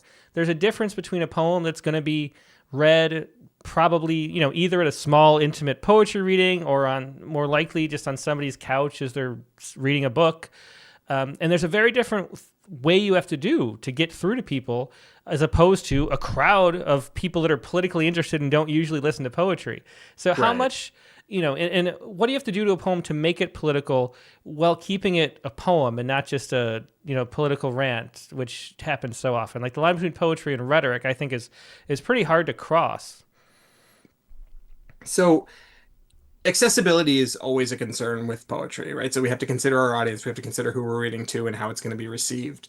And you have to sort of build a little bit of a bridge there. You know, a lot of times we're reading poems to a room full of poets, and they're going to get a lot of things, and they're going to want a certain level of craft and performance. But when you're reading for an occasion or writing for an occasion, you kind of have to meet people halfway, and you have to take into account the fact that they may not read or consume poetry, and that their interest is going to be a little more in sort of an easily followed narrative, and they might want some things stated a little more plainly. So when I went to write this, I was invited as a poet laureate, or at this time as the director of the program, to read a poem for the my county's pride flag raising ceremony, which I didn't even know we had, which I was like, oh, well, that's great. And then they sort of sent me the commissioner's remarks that they were going to make their prepared statements earlier, and it was the anniversary of the Stonewall uprising, the Stonewall events, and they just kept using the term riot again and again and again. And researcher that I am, I looked into it, and of course, the survivors of Stonewall don't like the term riot because it sort of negatively skews what was done. The term riot is very loaded and makes it sound like they weren't, you know, resisting what was done, that they were more violent, and really they prefer the term resistance or rebellion or uprising. And so I just kept seeing this term riot, riot, riot, and I was like, well, I have to speak to this, and I'm going to say it right after them. And I was kind of hoping to ruffle a few more feathers than I did because they were like, oh, thank you for educating us. And I was like, oh, you're welcome. Like I kind of was hoping it would be a little more of a, but um, I was really happy to write it. I wrote it that morning actually. I woke up early before I had to be there at like 9 a.m. and wrote it and just took it there and read it. And it's another instance of, something not really reaching a certain level of polish before you take it in front of people and just putting yourself in that pressure. Yeah. Yeah, well, let's hear it. Sure. We don't call it a riot. For the Stonewall Inn, New York, 1969. That summer was an oven on self-clean, beyond hot. The cops raided clubs for weeks. Huddled, frightened men and women and human held at the end of a nightstick in contempt, being held in the arms of a lover in a brick-faced bar on Christopher Street the night they'd had enough of this treatment. We don't call it a riot. No. Riot. Noun. Violent disturbance of the peace by a crowd. Like the peace of gathering with your friends and family in a home away from home. The peace of the jukebox playing Let the Sun Shine. A trusted friend behind the bar mixing you a cocktail. Of dancing free and uninhibited. When the crowds march in to bash down the door, bash in your skull, bash, bash open the peace, hard fought won so you can be standing here, unafraid for the first time in your life, perhaps. And not the family who threw you out on the street, not the government who threw your card to the draft, not the men and women who threw slurs at you walking down that same street, not the church who threw fire and brimstone proclamations, nor these thugs marching heavy-booted with their badges and balled fists can take it away from you. Each brick of this place is home. Each bottle is nourishment. Fingers close around them reflexively. And given fight or flight, when you've always picked the latter, and where has that ever gotten you anyway? Fingers close around bricks and bottles. Words of defiance bubble up to your lips from somewhere deep in the boiling cauldron of your belly. You find the voice to say, no. We don't call this a riot. Call this being cornered and lashing out. Call this being pushed to the brink. Past it. Call this resisting systematic oppression. Call this a rubber band stretched to snapping. Call this a blessing that I can stand here 55 years later unmolested and read you this beneath a flag flying my colors. All of our colors. No one can wrest a rainbow from the sky. Call this a memorial for everyone whose sacrifice has gifted us the life and freedom to stand here, proud, and call this what it really is. It's not a riot. It's rebellion. And it's not finished until we can all stand here, together, hand holding hand, and simply call it love. Yeah, another great poem. And that was We Don't Call It a Riot from Poets Respond about a year ago, just over a year. And that's when we were on to read before. So if anyone wants to check out his original commentary and thoughts on that poem, go back to that episode. It's a great example, though, of, if you want to write a political poem that is also easy to understand for a crowd, kind of. And I think you want a political poem to do that in a way. Teaching is the thing that really helps, and so having a kind of thing, oh, I didn't know that, is a great thing. And maybe the problem with political poems is so often they don't have something to teach you that you don't already know and have an opinion on. So, so I think about with that, because I know myself, Stonewall riots is a phrase that you hear, and I would just say it if, it came up and not even thinking about it. And then it makes you think about it again. And so ever since then, if I start to say Stonewall, I think of it and say uprising instead. So, so thanks for that. Do you have one last, are you writing a new poem right now, Chad? Are you writing a cento based on your own lines of your own poems you read today? You know what? I have one. I was talking about those tabloid poems, and this one is one of them. Nude man nabbed by police after cannonball plunge into giant aquarium at Bass Pro Shop in Alabama. Like as a kid, you asked, were you watching at the public pool, wicking chemical overshocked water from your face while mom sunned herself on a dingy white mesh chair in her one piece that before you were born would have been two? She folded her drugstore paperback closed against her chest, shaded her eyes with a cupped hand, lied, "That was great," while all around you popsicle-stained kids were changing the pool's pH one juice box at a time. We all just want to be seen. And so it's like that. But it's not like that at all. Maybe before they subdue him, fishing him out to cuff him on the floor, the cops tell the man what he needs to hear. Even if it's absurd, a total lie like the ones we tell our children. I saw, the arresting officer says, reaching with a blanket to cover up his crude tattoos and the pink bait shop nightcrawler dangling from its damp clump of brown seaweed. I'm proud of you. That dive was wonderful. That's great. So a brand new poem by Chad Frame, proving that he does take poetry requests. It's not a joke at No River Twice. Chad, thanks so much for being a guest. It's been really fun talking to you and hearing your great work. Everybody's really appreciated and enjoyed it. Really glad to have you here. Thanks. Thank you so much. Yep, take care. Yeah, so once again, that was Chad Frame, tonight's guest on the Rattlecast. Chad, you can find his most recent book, that's The Little Black Book, at Finishing Line Press, all one word, finishinglinepress.com. Now we're going to take a quick break and go to our prompt lines. And the prompt for this week is, write a poem in which something is tasted on vacation that never should have been. Include a declarative statement. That is your prompt for this week. If you have a poem that fits that you would like to share, first email it to me at promptlines@rattle.com. That's promptlines, all one word, at rattle.com. That way I can show it on the screen as you read, like we were doing with Chad's poem and also Rick's poem earlier. And keep in mind that is a 1-page max and 3-minute max as well. So if it's a poem that fills up the whole whole page with small font, like jump into it really quick because we want to get you over in 3 minutes so that we can get on to as many people as we can before everybody starts falling asleep. Once you've got a poem, though, join the Zoom. And I'm about to deploy the Zoom links on Facebook and YouTube. Find the links there and join with us to share your poem. And we'll be back in just a moment with a whole lot more poetry.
And we're back with our prompt poems editor, associate editor, and my wife, Katie Dozier. Hey, Katie, how you doing? I'm doing good. I had to join the wearing all black party. You did? Yeah. So for the first time, I was like, you know what? I'm just going to wear this black T-shirt and not change. I know. And then Chad was wearing a black T-shirt, I know. too. I was so excited when I saw he was wearing a black. I love that interview. I just have to say, I'm such a fan of his poetry. And I still, thinking back to the Claw Machine poem, the first time I read it, too, and really every time I read it subsequent to the first time, it just gives you that catch in your throat that you get from really excellent poetry.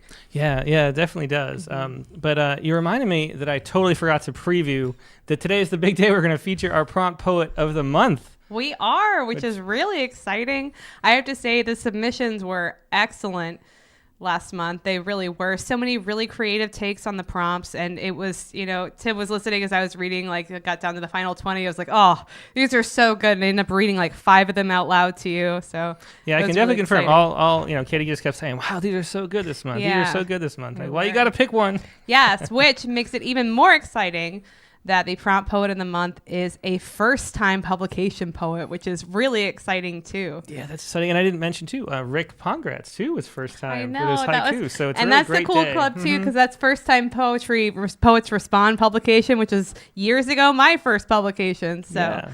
But let's go ahead then and bring on the prompt poet of the month, Elizabeth Waters. Hey, Elizabeth. Hi. It's Good. great. So glad to have you all the way across the pond right now. Glad you can make it stay up late. Oh, wait. One second. There we go. Now you're unmuted. Okay, sorry. Okay. Elizabeth said she was happy to be here, everyone. We just muted her, and that was our fault. So I love this poem, and I also thank you for saying that I can say, too, you've submitted to Rattle a lot. And so that makes it and you've had so many good poems, because I was looking back too at your prompt poems. You had so many personalized rejections, and I was looking back and oh, I remember this poem was really great. This poem was really great. So it was really exciting. And I think you've submitted 41 times, and the 41st time is the charm. Absolutely. Yes. It's been really a wonderful experience submitting to Rattle, especially as a person who hasn't had anything published before. Because it just feels like such a welcoming place to submit poetry.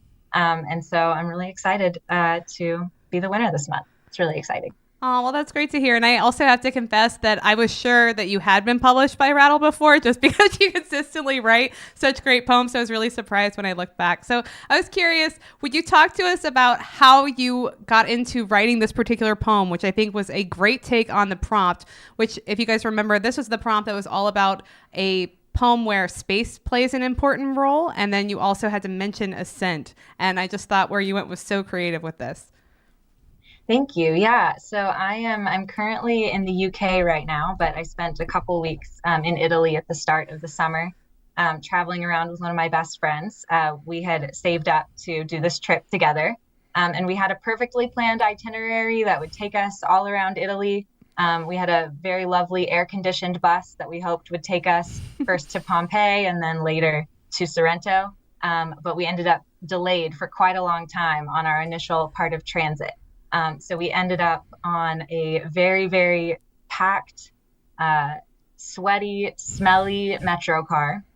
And we just had to endure that for probably about an hour and a half, just being really, really crammed in. We both agreed it's probably the smelliest place we've ever been. And the title of my poem is "To the Man Bold Enough to Open a 2-Liter Bottle of Coke on This Train," which did happen. And so after that experience, and when I saw your prompt, I thought, well, this is a perfect thing to write about. Well, great. Well, I'm so glad that from that experience, you got a poem out of it. So would you like to read it for us now? Yeah, for sure. To the man bold enough to open a 2-liter bottle of Coke on this train. Standing here with your arms squished and dripping runnels from the dark pits of a light blue shirt. I didn't expect to be here with my shoulder pressed to your hip, this massive suitcase straddled between my slick knees. Didn't expect to miss my AC bus direct from Naples to Sorrento, or that I'd managed to squeeze into the last seat of this rickety metro car for €3, to witness you turning that bright red cap with the kind of apprehension I expect from watchmakers. Your elbow lifted slightly as you twist, releasing pockets of your BO into the soup pooling at our necks, up our noses. I'm worried if I look at you, I'll jinx it. So I check out Vesuvius through the window, even jinxier. So I join the woman whose shin touches my shin to watch. Your focused grin is diabolical.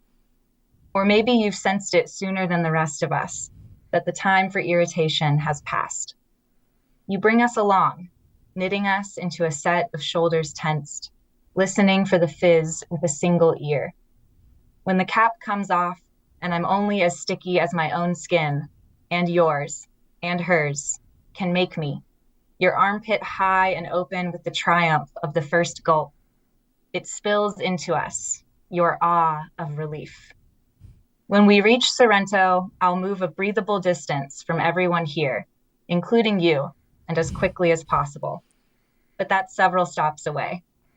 There's plenty of time left to roll my eyes, huff a bit, then bow to the god of unbearable closeness, who once again has tricked me into someone else's joy. Yeah, well, that's a beautiful one. That's the first time I've read it, really. Because Katie read it out loud to me and said, this is the one I think I'm From picking. across my office. Across, yeah. And so I got to enjoy it that way. This way, too. So many great details in that. Yeah, it really is. And I love how well you captured those sort of bizarre moments of intimacy with strangers that I feel like are more ripe, no pun intended, during the summer. Like they seem to happen. And so I really I was there on that bus with you. I squeezed into the last seat. So thank you so much for writing it and for writing consistently great poems every month that you submit. It's always a joy to read your work.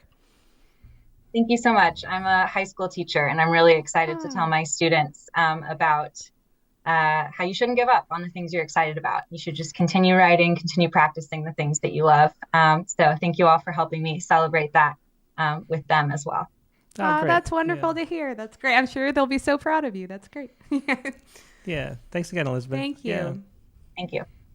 Yeah, and that was Elizabeth Waters. Her poem, To the Man Bold Enough to Open a 2-Liter Bottle of Coke on This Train, is going to be the poem of the day on Tuesday, which, of course, is also, as Katie pointed out, the Rattle Poetry Prize deadline. Yes. So that is the day, actually, that poem will get the most... I know, that's what it wasn't an accident. I was like, could we publish this poem on Tuesday? Because it's really great, and we're going to get a lot of traffic on that day. Nice, it's a lot of people thinking about that train, that it's ride one on of the those bus. things, actually, it could affect what people submit and what the winner... they go there and they see that, and they're like, oh, I got a poem that's got a lot of sensory I details. hope it affects him, because I want submissions like that. Yeah. All right, well, anyway, yeah, so that's going to be the poem of the day on Tuesday. Also, I should say, if you're not subscribed to the Daily Poem by email, just go to rattle.com. All the way at the bottom, you'll see sign up for our Daily Poem by email. Get that in your inbox at 5:30 a.m. Eastern Time every morning.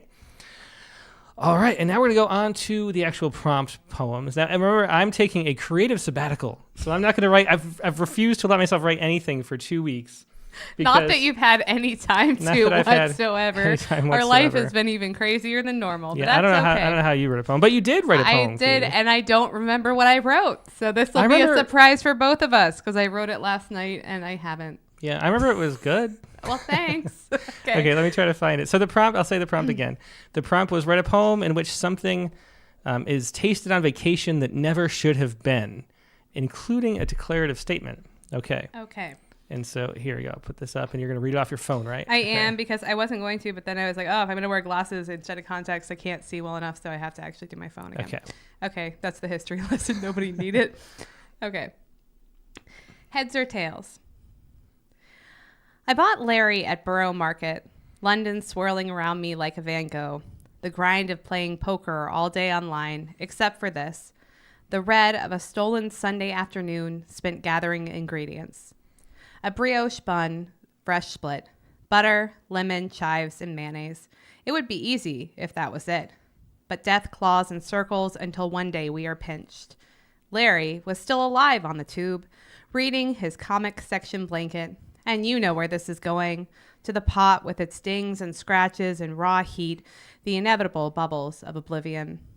Naming anything is dangerous, so I fought the urge to call him Larry as he leered at me with his one good eye, a period surrounded by pink. I couldn't fly back with a new pet. Besides, I knew where to plunge the knife, and so I did. His life amounted to a roll I ate, beneath a sycamore spreading its hands up to the birds. I have to tell you now that Larry was delicious, and he is still delicious, even on this coin flip of a day while I watch the penny sun clink into the jukebox of tomorrow. Yeah, very cool ending too, but great details in that as well, Katie. I Thank love you. that. I also have to confess to the whole world that, and I told Tim this after I wrote the poem, I thought it was jute box, like a jute rug. I thought it was J-U-T my whole life. I'm going to be 40 in like 3 weeks. I thought it was jute box. The spell check that it was found the that? spell check, and I was like, how dare you spell check? You're wrong. Oh. But I'm always doing things like that, getting lyrics and songs wrong for my whole life. So anyway, I learned something in writing Yeah, that it is. also. Is that, I guess it's from the dancing, like it's kind of juking. I don't really I understand assume? the world. Well, I know, just Okay. juking people is like in basketball or football, like just breaking the tackles. We didn't making do people that in miss. soccer, man. Yeah. You juke all the time in soccer. We just it's call it true. other things. Yeah. Yeah. All right. All right. Well, let's see what everybody else has to share. First up, let's go to none other than Jared Campbell. Hello, Hey, Hi. Jared, great to see you. good to see you. So I included a photo because I wanted to make sure that everyone knew what a haggis dinner looks like. Oh, Yeah. very nice. So I've seen that phrase, had no idea what it meant This ever. is super weird, but on that same trip where I cooked the lobster, I actually also made haggis. Well, there you go. Yeah. All right. So the unforgettable evening I ate haggis. If you travel to Scotland, everyone asks if you plan to eat haggis. It's one of those tasks that you put on the schedule not quite from desire, but from tacit agreement that it is required. In just such a spirit, I ordered the dish in an Edinburgh restaurant 2005-ish. A few minutes, then I was faced with 3 heaps on a plate. They were haggis and tatties and neeps. In American dialect, tatties are taters, neeps what a Scot would call are rutabagas. In contrast, for reasons I hope to make clear, there's no word for haggis in English spoke here. I took a big bite of the brown, shapeless stuff, and the flavor. I fear human words aren't enough to describe what I felt. It was like in a dream when I'm looking for something, and just when it seems I'm about to receive it, I wake with a start and forget what it was. But I know in my heart, if I'd gotten that thing from my dream, it would fill every emptiness I'd ever felt. Well, until that fork full of food, I thought dreams come and go. Who can say if real life can compare? Now I know. Like a sausage that rolled off of heaven's own plate, condescending to nourish and more educate me. It opened its flavors up one at a time. The richness of liver and onion, sublimely contrasting with irony, sweetness of heart, and the mildness of lung, most ineffable part, and strong pepper, black pepper that dances on lips as the firm, chewy oats close the show. Get to grips with the symphony, label and file the delight. That wasn't the meal. It was just the first bite. Well, that is great, Jared. Described, yeah. In 19 AD plus a 71, the USDA banned consumption of lung, so haggis cannot be procured in the States. There's a Scotland-shaped hole in my heart, and it aches. It aches when the weather is drizzlingly bad, or whenever I witness a beautiful plaid, or when a haddock a-frying is heard in its sizzle, or whenever my skin is torn up by a thistle. It's cruel to discover the dish of your dreams and wake up and learn it's illegal. Redeem my error, good reader. Steer clear of my curse. Don't experiment eating abroad. Ask Uncle Sam first. Well, that's great. Sorry to cut you off. You caught me with a shift there. It was a hard turn.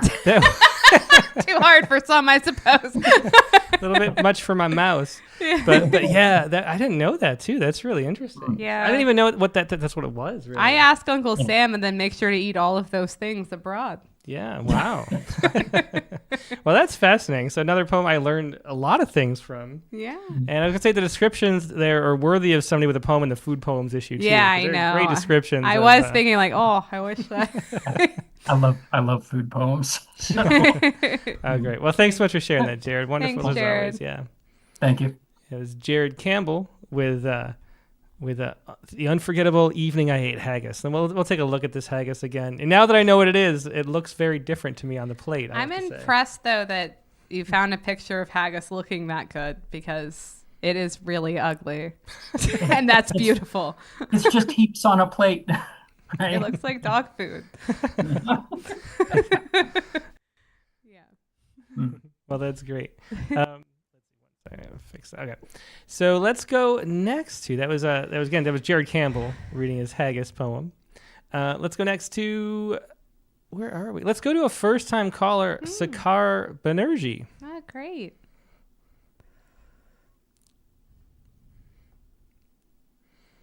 Hello. Hi. Hello. Yeah, thanks so much for being here. Yeah, great to see you. Yes, early morning in Calcutta, India.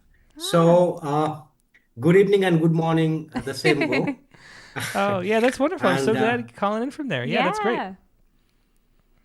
And it's raining here. I will read a poem. Love was a jellyfish. Should I start? Yeah, go ahead.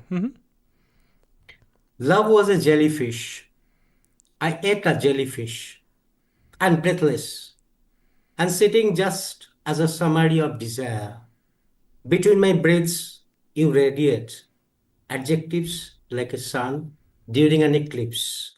The heat evaporated the grammar book, only lines left to decipher, only punctuation marks between breath and sigh. There was a mountain village. My spine twisted like a swinging mistake inside a blank stanza, a snake in an empty prayer hall. Call it nothing and play with it like a secret doorway. Love was a jellyfish in my blood, longing to reach the root of arguments between mind and body. And now, left to dry by the favorite window of Mirza Ghalib, my skin held your footnotes. The ampersand between us trembling. Desire is always raw, like a wound yet to be dressed. And I, of course, whispered into the fold of your elbow, a spire of cathedral, where the bell and syllables and words were stolen long before civilization. To unknow, and I failed to memorize the cruelty of tense. It was once a bird, now turned ceramic. I ate a jellyfish. Thank you so much for listening. Yeah, thanks so much. Yeah, Thanks. fascinating Kinda poem. Wonderful interesting. lines Ars in there. Poetica. Yeah. Thanks. Hope you come back soon. Yeah, definitely. Thanks so much. Yeah, that was Sakar Banerjee with Love Was a Jellyfish. Yes. Yeah. All right, let's go next to Zachary Honeycutt. Hey, Tim and Katie, how's it going? Hey, good to see you, Hey. Zach. Yeah. So I don't know if you can click on the link I sent you, Tim. This is kind of in the vein of a poet's respond, but I made it apply to the prompt. But I couldn't think of I anything. don't like this title. Yeah. Okay, I'm gonna put it on the screen, but be Don't warned. put the picture on there. We can all picture it without seeing the picture. Okay, well, I was gonna say that I could just show the picture, and then if you don't want to know what it's actually No, about, don't just show the picture. That's worse. So okay. yeah, I couldn't think of anything that I ate, so I heard about this story on the news. And as the title suggests, this Chinese man went to the ER. He had really bad stomach pain, and they found in a CT scan a 1-foot eel that was swimming in his stomach. I guess it bore a hole in his intestinal wall and then went into his stomach. And so the rest of the article speculates, well, how did that eel get in there? And there's quite a variety of ways if you really let your imagination fly as to how that happened. So that's what this poem is actually about. All right. Well, That's I'm gonna go to my happy place. Well, Yeah, and everyone who's listening is happy that I didn't subject them to that photo, by the way. You're welcome, people. All right. So Go ahead, Zach. I'll get right into it. The eel in my stomach, a medical satire. Doctor, there might be an eel in my stomach. What?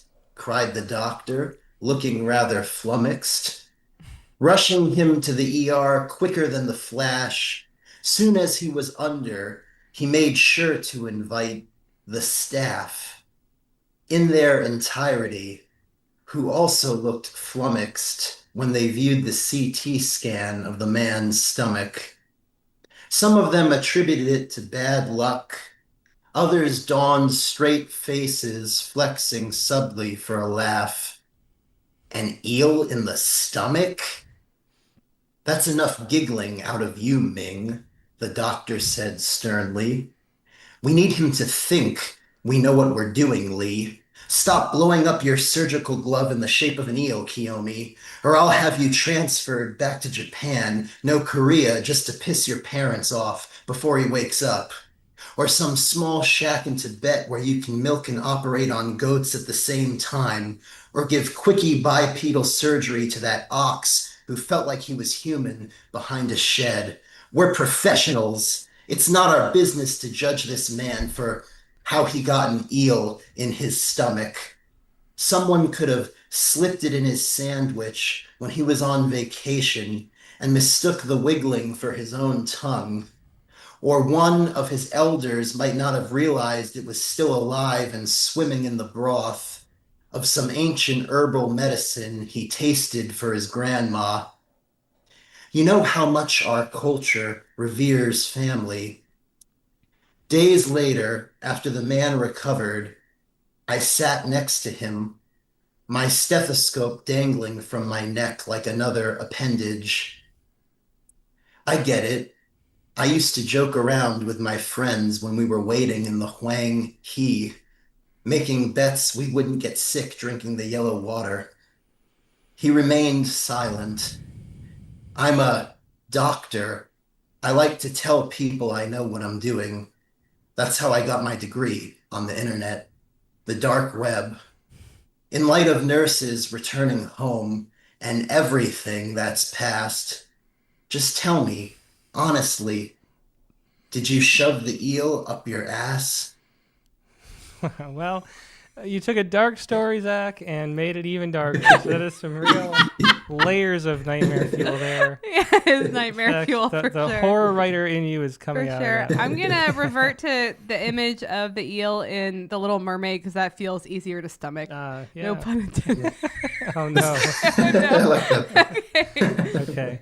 Well, thanks for sharing that, Zach. I hope it leaves my brain before bedtime. Okay. It could go on to another poem to get that out. We of will, your yes. mind. Okay. Thanks. Let's go to someone a little more pure. It was very, very creative, I do have to say. And it is going to be hard to top like the argument, like what definitely should not have been eaten more.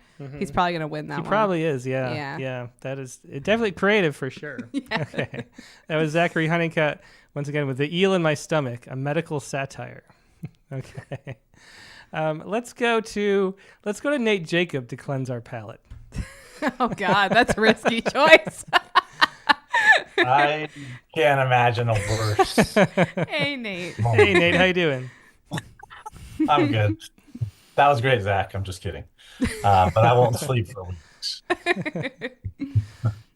Hey, I started and stopped about 6 different poems, and I'll eat anything. So this was a hard subject for me.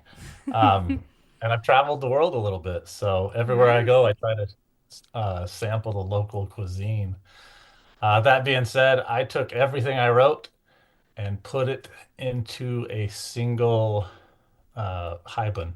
Nice. Yeah. And I've realized that I don't write Haibun correctly.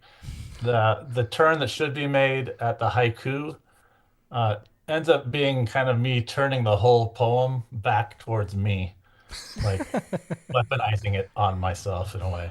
Well, So maybe we'll that's see if guzzle-like then. The last couplet of Guzzle is supposed to reference yourself. You're just bringing it to the next level. I feel like that's what I've done here each time. So Okay. let's see if how far off I am. All right. East of Eden, far south of Patterson. As neighborhoods go, a family could always do worse. Rumors have it, though, that we were only the second ever to rent the garden en suite on an eternally short lease from the exigent god of Airbnbs, who told us from day one, make yourselves at home. Mi casa es su casa. He spoke almost entirely in cliche and in parables. We wanted to listen, but so little made sense. Oh, except that one tree, the one that glows from within and sings with the siren's call to come. Come and eat. It's worth it. So sweet, so soft and warm, so easy. Now everything is packed, our rental locked tight, all we own tossed into a wet wheelbarrow, and hope fading fast that we will ever get back our damaged deposit. Nomadic nudists plumbing the depths of mixed metaphors. Oh, that haiku is wonderful. I love that. I'm not a nudist. I'm wearing clothing. I don't know. It's all referencing the Adam and Eve apple, and then pairing, haha, another fruit, that with some of Williams' poetry with the plums and the wheelbarrow. William Carlos Williams, yes. Yeah. Yeah. So, whether it was successful or not remains to be seen. I think that was. I think that haiku is hilarious. I really enjoy that. Yeah. Excellent. Well, thanks so much as always, Nate. Thanks, Nate. Thanks, guys. It's good to see you. Yeah. Good to see you. Yeah, it was Nate Jacob with East of Eden, far south of Patterson. All right. Let's go to Jeff Stumpo next. Hey, everybody. Hey, Jeff. Great to see you. I'm going to dive right in. Okay. Great. Last meal. When we ask what happened in Japan, Will puffs out his cheeks, eyes bugging for effect, says in a solemn tone, blowfish, and we think we know where this is going. He catches our shared glance like his hook is ready for it, tosses his own back, says, nah, first you gotta know this. There is this white scientist who claims zombies are made with pufferfish toxin. The person ingests the powder, goes into a coma, gets interred, and later the Bokor digs them up. They believe they've died, so they follow his every order. We, credulous, start checking his gait and skin. And then his hollow laugh. Nah, for real though, that's some bullshit. Like there's daylight between him and Romero. You people feeding on folktales like your Eucharists are bloodless. Then he gets quiet as a corpse. His eyes real slim. I almost died though. For real. There's this moment, or maybe a day. Who knows? I felt no pain, no heartache. I was a child in a dark tomb, and nothing, not nothing, could hurt me anymore. My last moment was going to be peaceful. He looks at us like we can never give him what he wants ever again, like maybe we never did, like there's this dark magic hanging in the space where our friendship exists. I tasted death. For real. And now I hunger for it. Well, a lot of tension built up in that. Really great storytelling. Another creepy one. Yeah, really good dialogue too. Yeah. Throughout. Yeah, great poem. Thanks so much for sharing that, Jeff. Thanks, Jeff. Thank you. Yeah, it was Jeff Stumpo with Last Meal. Important title there. Yeah, definitely. Not the last meal you assume. Let's go next to Chelsea McClellan. Hello. Hi. Hey, Chelsea. Great to see you. Good to see you too. So this poem comes from a vacation I took down to Georgia with my sister and my brother-in-law, and then another couple, and then me as the fifth wheel, sleeping on the floor in between the two beds. No. It was great. But we went tubing, and there was this lady that just seemed magical to me at the time, and I just imagined that myself as her as I aged. And then there was an incident where I got trapped. We were the first tubers of the season, and I ended up getting trapped under a fallen tree because it hadn't been cleared yet. And thankfully, my brother-in-law was there and strong enough to move the tree out of the way. So that's what inspired this one. It's called As My Grays Come In. There's a lady down in Georgia who, I'd guess, has always worn a single braid. She dropped us at the river where we threw ourselves in tubes, all young and not afraid. I kept on thinking how her silver strands washed out and in so perfectly around and down her backbone. How the rocks demand the water's flow respect their form, resound both when it meets and as it leaves. She's still a graven image in my mind. I bet if she'd have faced this log, she'd have the skill I don't, to swim around, forgive, forget. But age without due wisdom gets no crown. She could be just like me here as I drown. A wonderful sonnet there. Yeah, thanks so much for sharing that, Chelsea. Thank you. Good to see you. Yeah. Good to see you. That was Chelsea McClellan with As My Grays Come In. Next, let's go to Hemet Malik.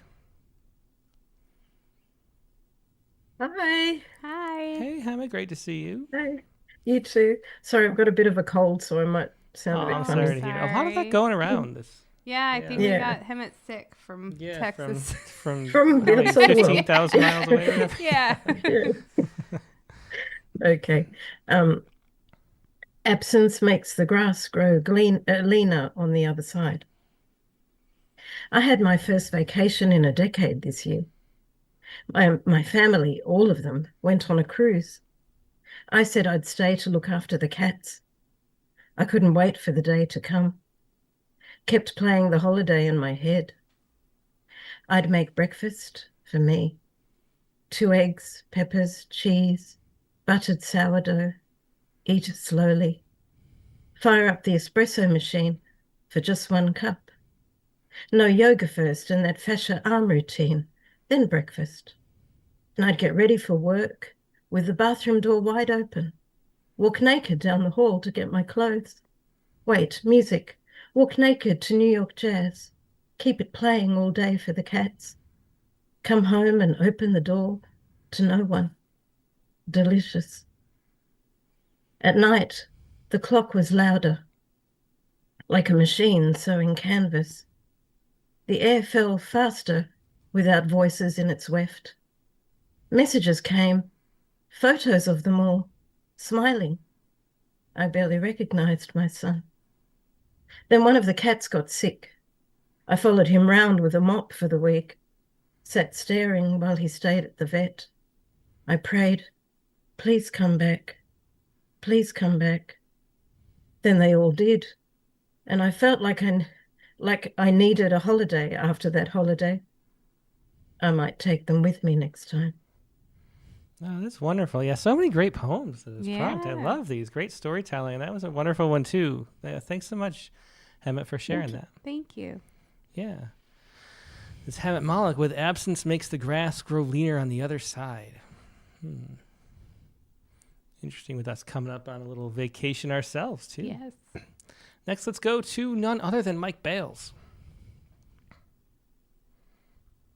Yeah, I think the world just has one of me.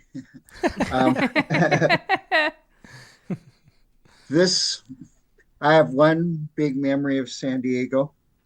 Well, I have a lot of them. Jack in the Box. I was being put up in a fraternity, and I'd be out at Jack in the Box eating all the time, which was pretty good. I figure that's nuts. That ought to be the only week where I was eating at a fast food restaurant all the time.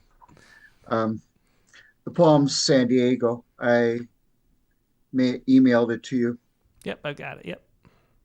Every lunch and dinner, cuisine at the Jack in the Box. Chicken and burgers, my staple, while I sat with the locals. Every night I slept on a couch of a fraternity, and every morning I overheard hushed voices, conversations as people went to class. Every day another scene. The zoo and the historic section beckoned for me to take in all I could and live my life to the fullest. An afternoon at Del Coronado and the hotel where movies were shot, I shared with friends the moments of this time and place. At Mission Bay, I walked in the surf and felt the power of the tides. Every splash of a high wave gave the taste of the ocean to quench a lingering thirst. On Point Loma, I spent hours witnessing the passage of ships and sailboats stretching far into the ocean, their sails frail wings carrying the lives they possessed. The peninsula told sacred tales of Spanish explorers, and the stillness around me spoke more than words, as the sun to the west colored the sky gold. I told a breeze if I lived my life anew, I'd be here at the I'd be here, ocean at my side. Yeah, beautiful poem. Great memory. Yeah. I love San Diego. I really do. I never lived in San Diego, but I did live in Mexico. And one of the best things about that was I was like an hour from San Diego if the border wasn't terrible. Yeah.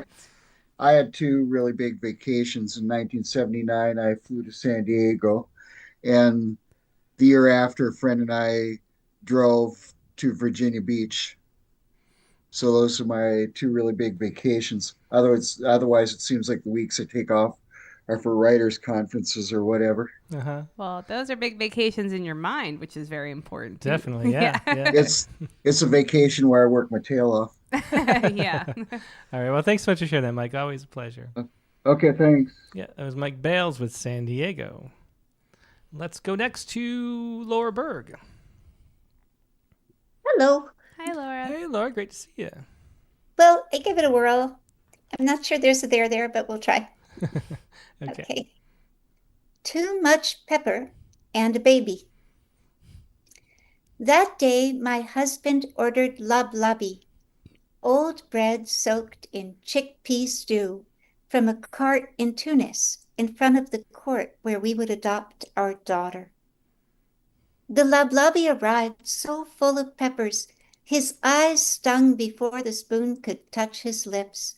Subhanallah, God's glory, it's good, he said, and ordered more. The sea I missed is here in this spoon, and I'm eating the waves and shore and sun, not lost anymore. Did I tell you how much I love my mom's lobby? Could I cook this to make him happy? Then he moaned, pressing his tummy, wretched, and had to lay flat in bed 6 days at his mama's intestines riven. So back to that court I went alone, then onward to the children's home. Day 7, I kissed him, and he awoke, better to hold our new daughter.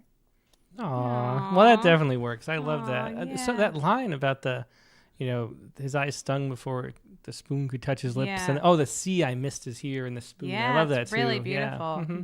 Yeah, really well described, and I think it turns somewhere too. Yeah. I love that ending. Thanks so much for sharing that, Laura. Thanks. Okay. Thanks. Yeah, there was Laura. Yeah, great poems out of this prompt everyone's doing. Yeah. All right. Next, let's go to Chelsea McGlynn, our past reigning prompt poet of the month. Reigning. Yeah, almost reigning. She reigns. She reigns supreme. Hello. Hi.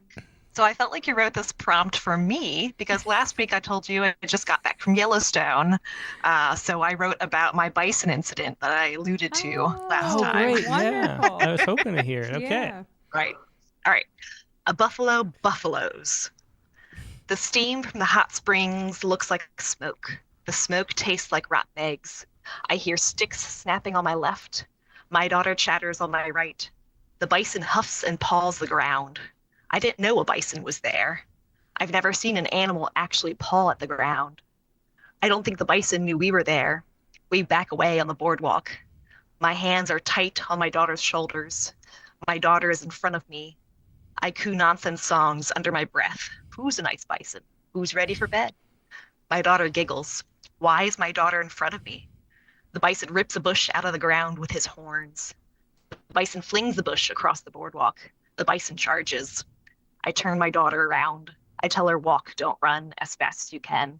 I tell her don't run the hot springs. I tell her, I'll watch the bison. Don't look back. I turn back to the bison. He runs around the copse of lodgepole pines that hid both of us from each other. The pines that called us both to be surprised. The pines that he's charging into, that he's goring into splinters, that he's snapping in half. He could snap me in half. I will throw my body at the bison. I will spray him with my bear spray. I forgot the bear spray. I will throw my body at my daughter. I'll cover her with my body. I will cover her ears with my hands. The bison is running in slow motion. The bison is running in Polaroids, where I have to shake to make the picture appear. The bison is running in a red Viewmaster, where I have to snap the plastic lever to see where he will appear next. The bison stops running. Grand geyser erupts. The geyser mists us with his waters. The water is colder than I expect. Tomorrow, the park ranger will tell us that's called a geyser blessing. Tonight, we walk back to the hotel on a different path. Yeah, really harrowing storytelling there. I love the repetition too of the bison. Yeah, and I really love when you switch your own view of the bison, including the Viewmaster. That's really interesting because, like, when you're in the middle of an event that's like a huge moment for you, I think that is kind of like what we do. I've never really thought about that before. We switch our it really viewpoint. felt like I could only see like snapshots, like it was like a jerky moment almost. So I try to capture like, you know, you said to write a declarative statement. So I had to write an all declarative statements to just be like, there is no time for like logic or thoughts. It's just like action kind of thing. And that I have to say too, a high compliment. Prose poem doesn't feel like it wants to be a hyphen. I mean, that's something I don't say every day. So an achievement for sure. Yeah, it was really inspiring. Yeah, it reminds me, I had a similar experience with bears at Sequoia National Park when my daughter was like, I don't know, small enough that I picked her up. She was maybe 5 or 4. And I had my son, I guess Colin was born, so I had him on my back. Oh, because he used to carry him. I'm so sad I missed that. There was this black bear, and I was like, you know, black bears aren't scary, you know, because they're kind of like huge, you know, raccoons. Dogs. Yeah, and so, you know, so we kind of like, we're keeping our distance. And all of a sudden, these park rangers with rifles were like running towards us. And like with their guns aimed at the black bear. And they were like, get back. And there was like, she had cubs too, which I didn't see at first. And so I picked my daughter up and we like climbed up on this log as if like a bear can't climb a log. I don't know, but I was just backing up and there was this like big fallen log. So I kind of like climbed up there. And then the rangers were like tracking it with their rifles and it walked away finally. And it was the same kind of fear though. Like with your kids there too, like your own thought is like, protect these kids. And how am I going to? Because I can't. My closest story is I was in Alaska when I was like 7 or so, and my dad's a photographer, and much to my mom's horror, my dad was like, I'm gonna take a picture of this moose, and this moose was like just out there, man. He was ready for it, and I just remember him getting really scared, me getting really scared because my dad was like getting closer. He was gonna get this epic moose picture, and to be fair, he got the picture and he was fine, and it doesn't sound like it was anywhere near as close as you two's experience. So. Yeah. Well, nature gets real really fast sometimes. Yeah. Well, thanks for that. It was a great story. Thanks for sharing that, Chelsea. Thank you. Yeah. And I'm glad you did because I was wondering because you alluded to it last week. I know. It was interesting. I did. Yeah. All right. So that was Chelsea McGlynn, with Buffaloes. That was great. Okay. Next up, let's go to Clayton Clark.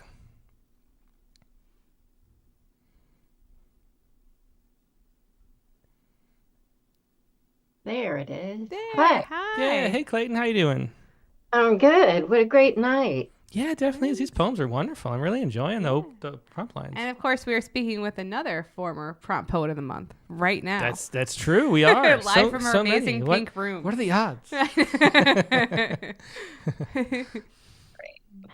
Well, thanks. So, this took me way back, and it's a little silly, but here it is. Vacation at 104 degrees. Tumbleweeds roll past me and my brother during our high noon duel. He's the law. I'm a horse thief, but hungry, and beg him to shoot me so we can get snacks. He obliges. I die in the dust, then run inside. Mom holds the baby, freed from the playpen jail, while Dad naps, James and I raid the minibar for paydays. As a ghost, nearing heat stroke, I spy a glass of ice water glistening on a dresser. I grab it before James can, and gulp. My head catches fire. I scream, glass still in hand. Mom gasps, but I detect a slight laugh, though she says, "Sorry, honey, it's gin." For grown-ups. Drowsy dad comes in and hugs the wrong kid. These two are now forever suspect. Well, that's great with hugging the wrong kid. I love that turn in it. I was also like, oh, I wonder why there was just a glass of water sitting out. It was not water. Nope, Mom forgot it. Oh, well, thanks so much for sharing that Thanks, memory, Clayton. Yeah. Sure, thank you. Yeah. That was Clayton Clark with Vacation at 104 Degrees. Next, let's go to Amanda Harris. All right. So I actually had done two versions and was very like, well, which one do I pick? I ended up with something called Vanilla. Okay. Some forms of thieves should never steal. Their yellowy form teases the senses. Their sweetness tantalizes the lips and then shapes them into a form the body cannot recognize. Some forms of thieves should never steal. Their yellowy form robs the senses. Yeah, really interesting poem with a repetition. Yeah, it is so interesting giving a poem a scent title, how evocative that instantly is, too. Yeah. So it's really cool. Yeah, definitely is. Thanks for sharing that, as Thank always, you. Amanda. Yeah. Thanks. Thank you. Yeah, there's Amanda Harris with Vanilla. Next, let's go to Tina Denniclaw. I'm going to have to write kudos for Amanda in a few minutes. So I'm Oh, just, hey, Tina. Yeah, how you doing? you know, there's always a delay, and I don't know if it's me or someone told me once to reboot when it was a really big delay, but I'm not able to avoid even a small delay. Well, Okay, so it works totally fine, so don't you worry Okay. about it. Yeah. All right, so I am always here, but it just takes a while for me to. No, actually, it doesn't. So I look at the waveform because I like trim out the gaps and stuff for the audio version, and it doesn't stand out as longer than anybody else's. I think. Okay. Everybody's got a little gap as they unmute. Yeah. Okay. Except for Amanda Harris, who has Except no for- gap. except for- Amanda's on it. But we can't all be Amanda Harris. Don't worry. Yeah, I don't know how she. I got a race to get. The I know. poem We've out, got to. All right. Okay, so I'm just gonna. Mine's a little long. Barbecue crawfish in New Orleans, buttery heat, cayenne and garlic, smothering tender flesh. My indulgence, still in training at a national conference. Was it too much butter? Too much spice? Am I allergic to shellfish still in their skin? My precious pennies spent on a meal I couldn't keep down. Delicious isn't always good. Adonis, my mother called my father's younger brother. His path cleared wide by my dad. Athlete, scholar, handsome as heck, and fully aware. This farm town talent caught a free ride through Dartmouth, captured a PhD in physics, then helped Uncle Sam fight the Cold War. It takes ego to run in those circles. The mother of his children left him, and he didn't know why. She hitched her wagon to my star. He didn't see that she was her own shining light. She talked about it a lot. Who else could hold her own in conversations, steeped in logic and detail and risk of critique? Congenial divorced grandparents, every casual family photo displayed his unseen gaze, adoring her. The last time I saw them together, catty corner across the brick-lined street, standing on a sidewalk, awash in a sunlight and mature trees.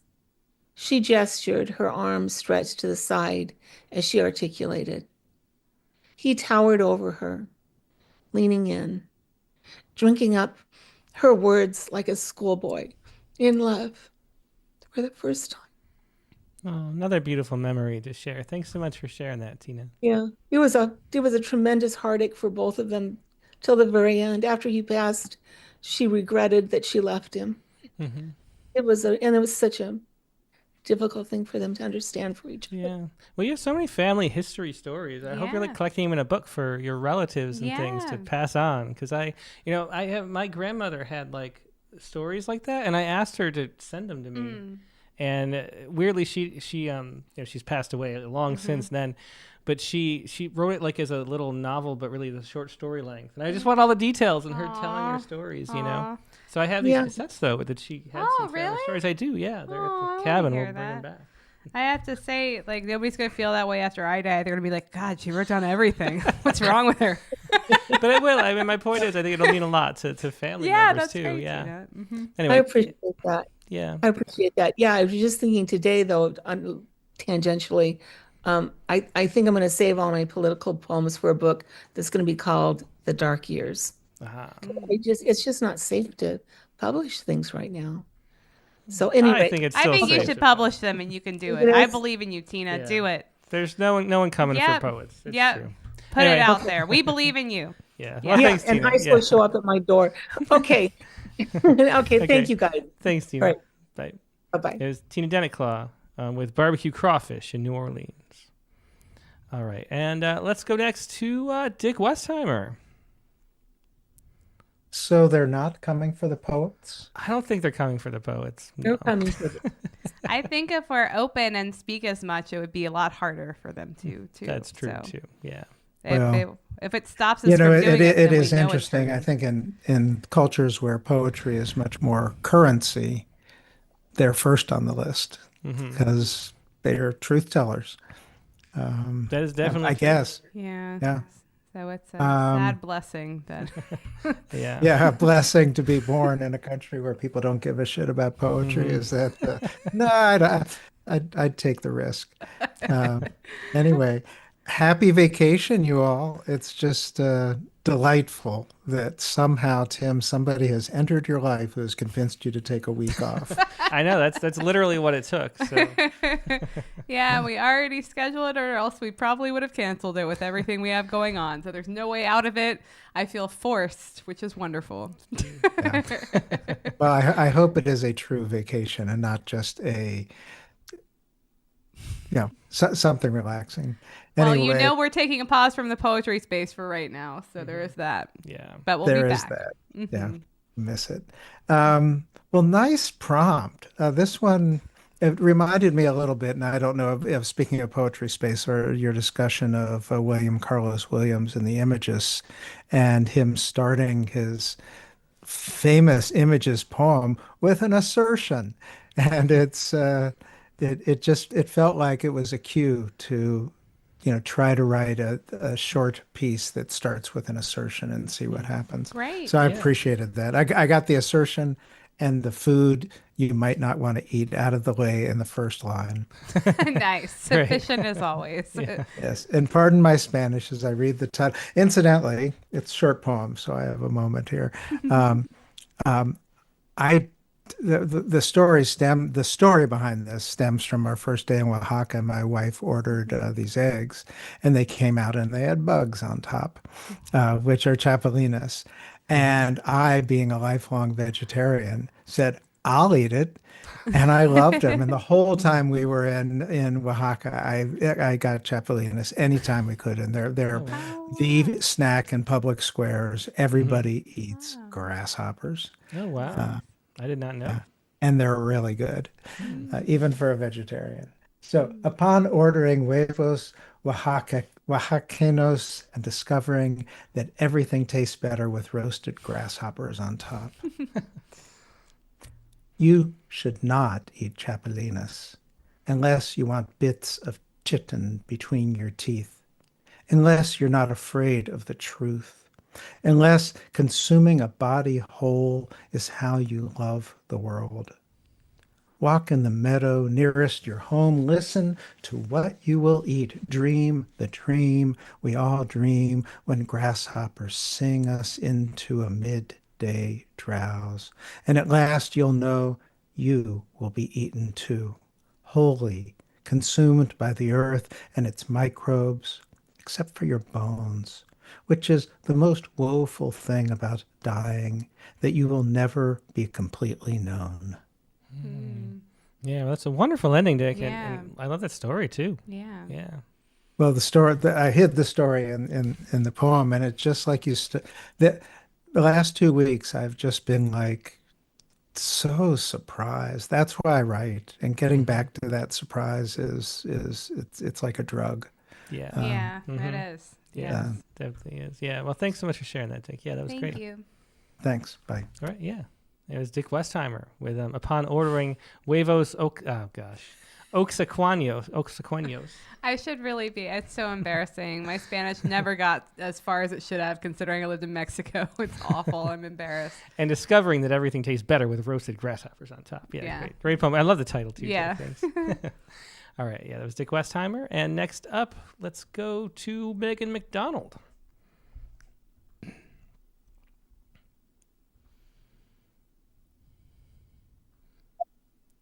Okay, so I was having trouble with this because I've only had one bad food incident. And let's just say, I didn't want to write about that. No, I don't blame you. I don't blame you for that. But another prompt this week was to write a poem about a refrigerator having thoughts. And so I'm like, oh, and then I remembered something with my last vacation. So a refrigerator's point of view. You left on vacation, ate LA fish tacos, shabu shabu, endless Vietnamese delicacies, and left me to have molding cheese, one random head of cabbage, 3 cherry tomatoes, and a half of loaf of sliced garlic, bread Tuscan style. Ugh, I smell of a rotten pizzeria. Get out a sponge and clean me out. Get rid of cheese, cabbage, tomatoes, bread. Just don't buy more cabbage. It just remains uneaten. And for pity's sake, go back to already prepped veggies. Costs more, less waste. Evens out at the end. At least you replace the Brita. More water. Stop the Diet Coke. Ugh, great. Mac and cheese. So not going to the store today, huh? Well, I can get really stinky cabbage perfume delight. That's a great poem funny. from that perspective. Thanks so much for sharing that, Megan. Thanks. Yeah, there was Megan McDonald with a refrigerator's point of view. Let's go. A couple of folks left on the lines. Billy D is up next.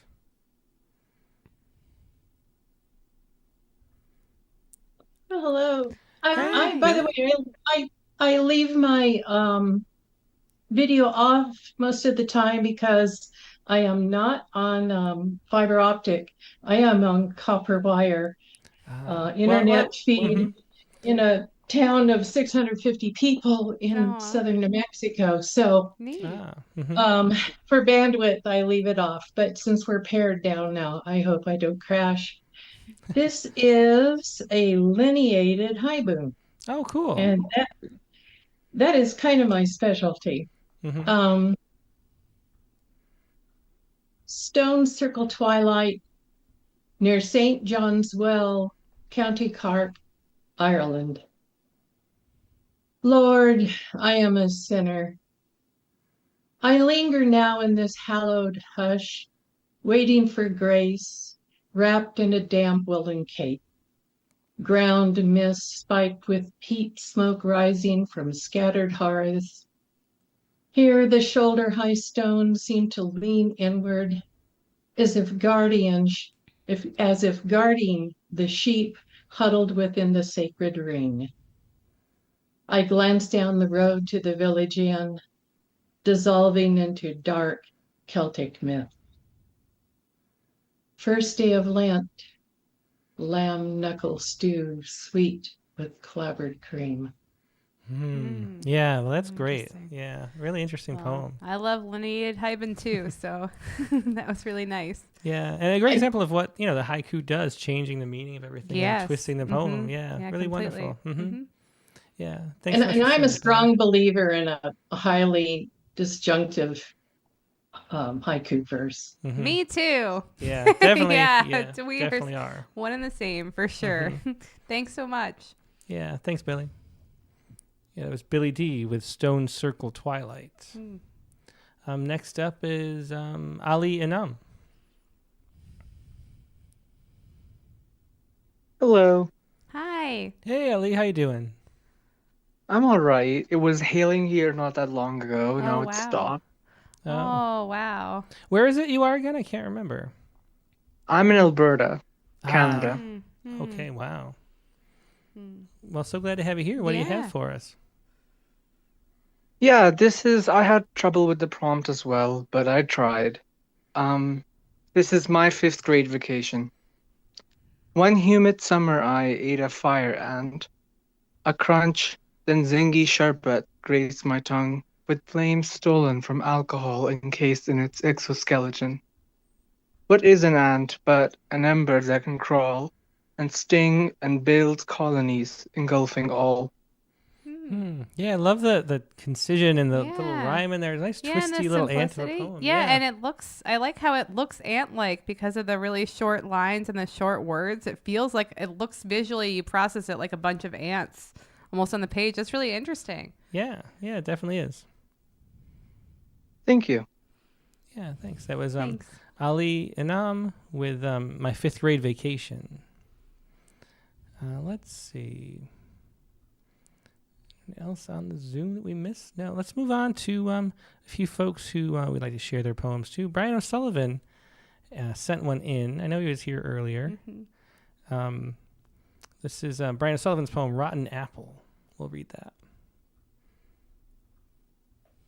Let me just get it all adjusted there. Okay. Rotten Apple. I frankly never thought I was going to be a big deal. I was tired with twinkly lights, so I visited this garden.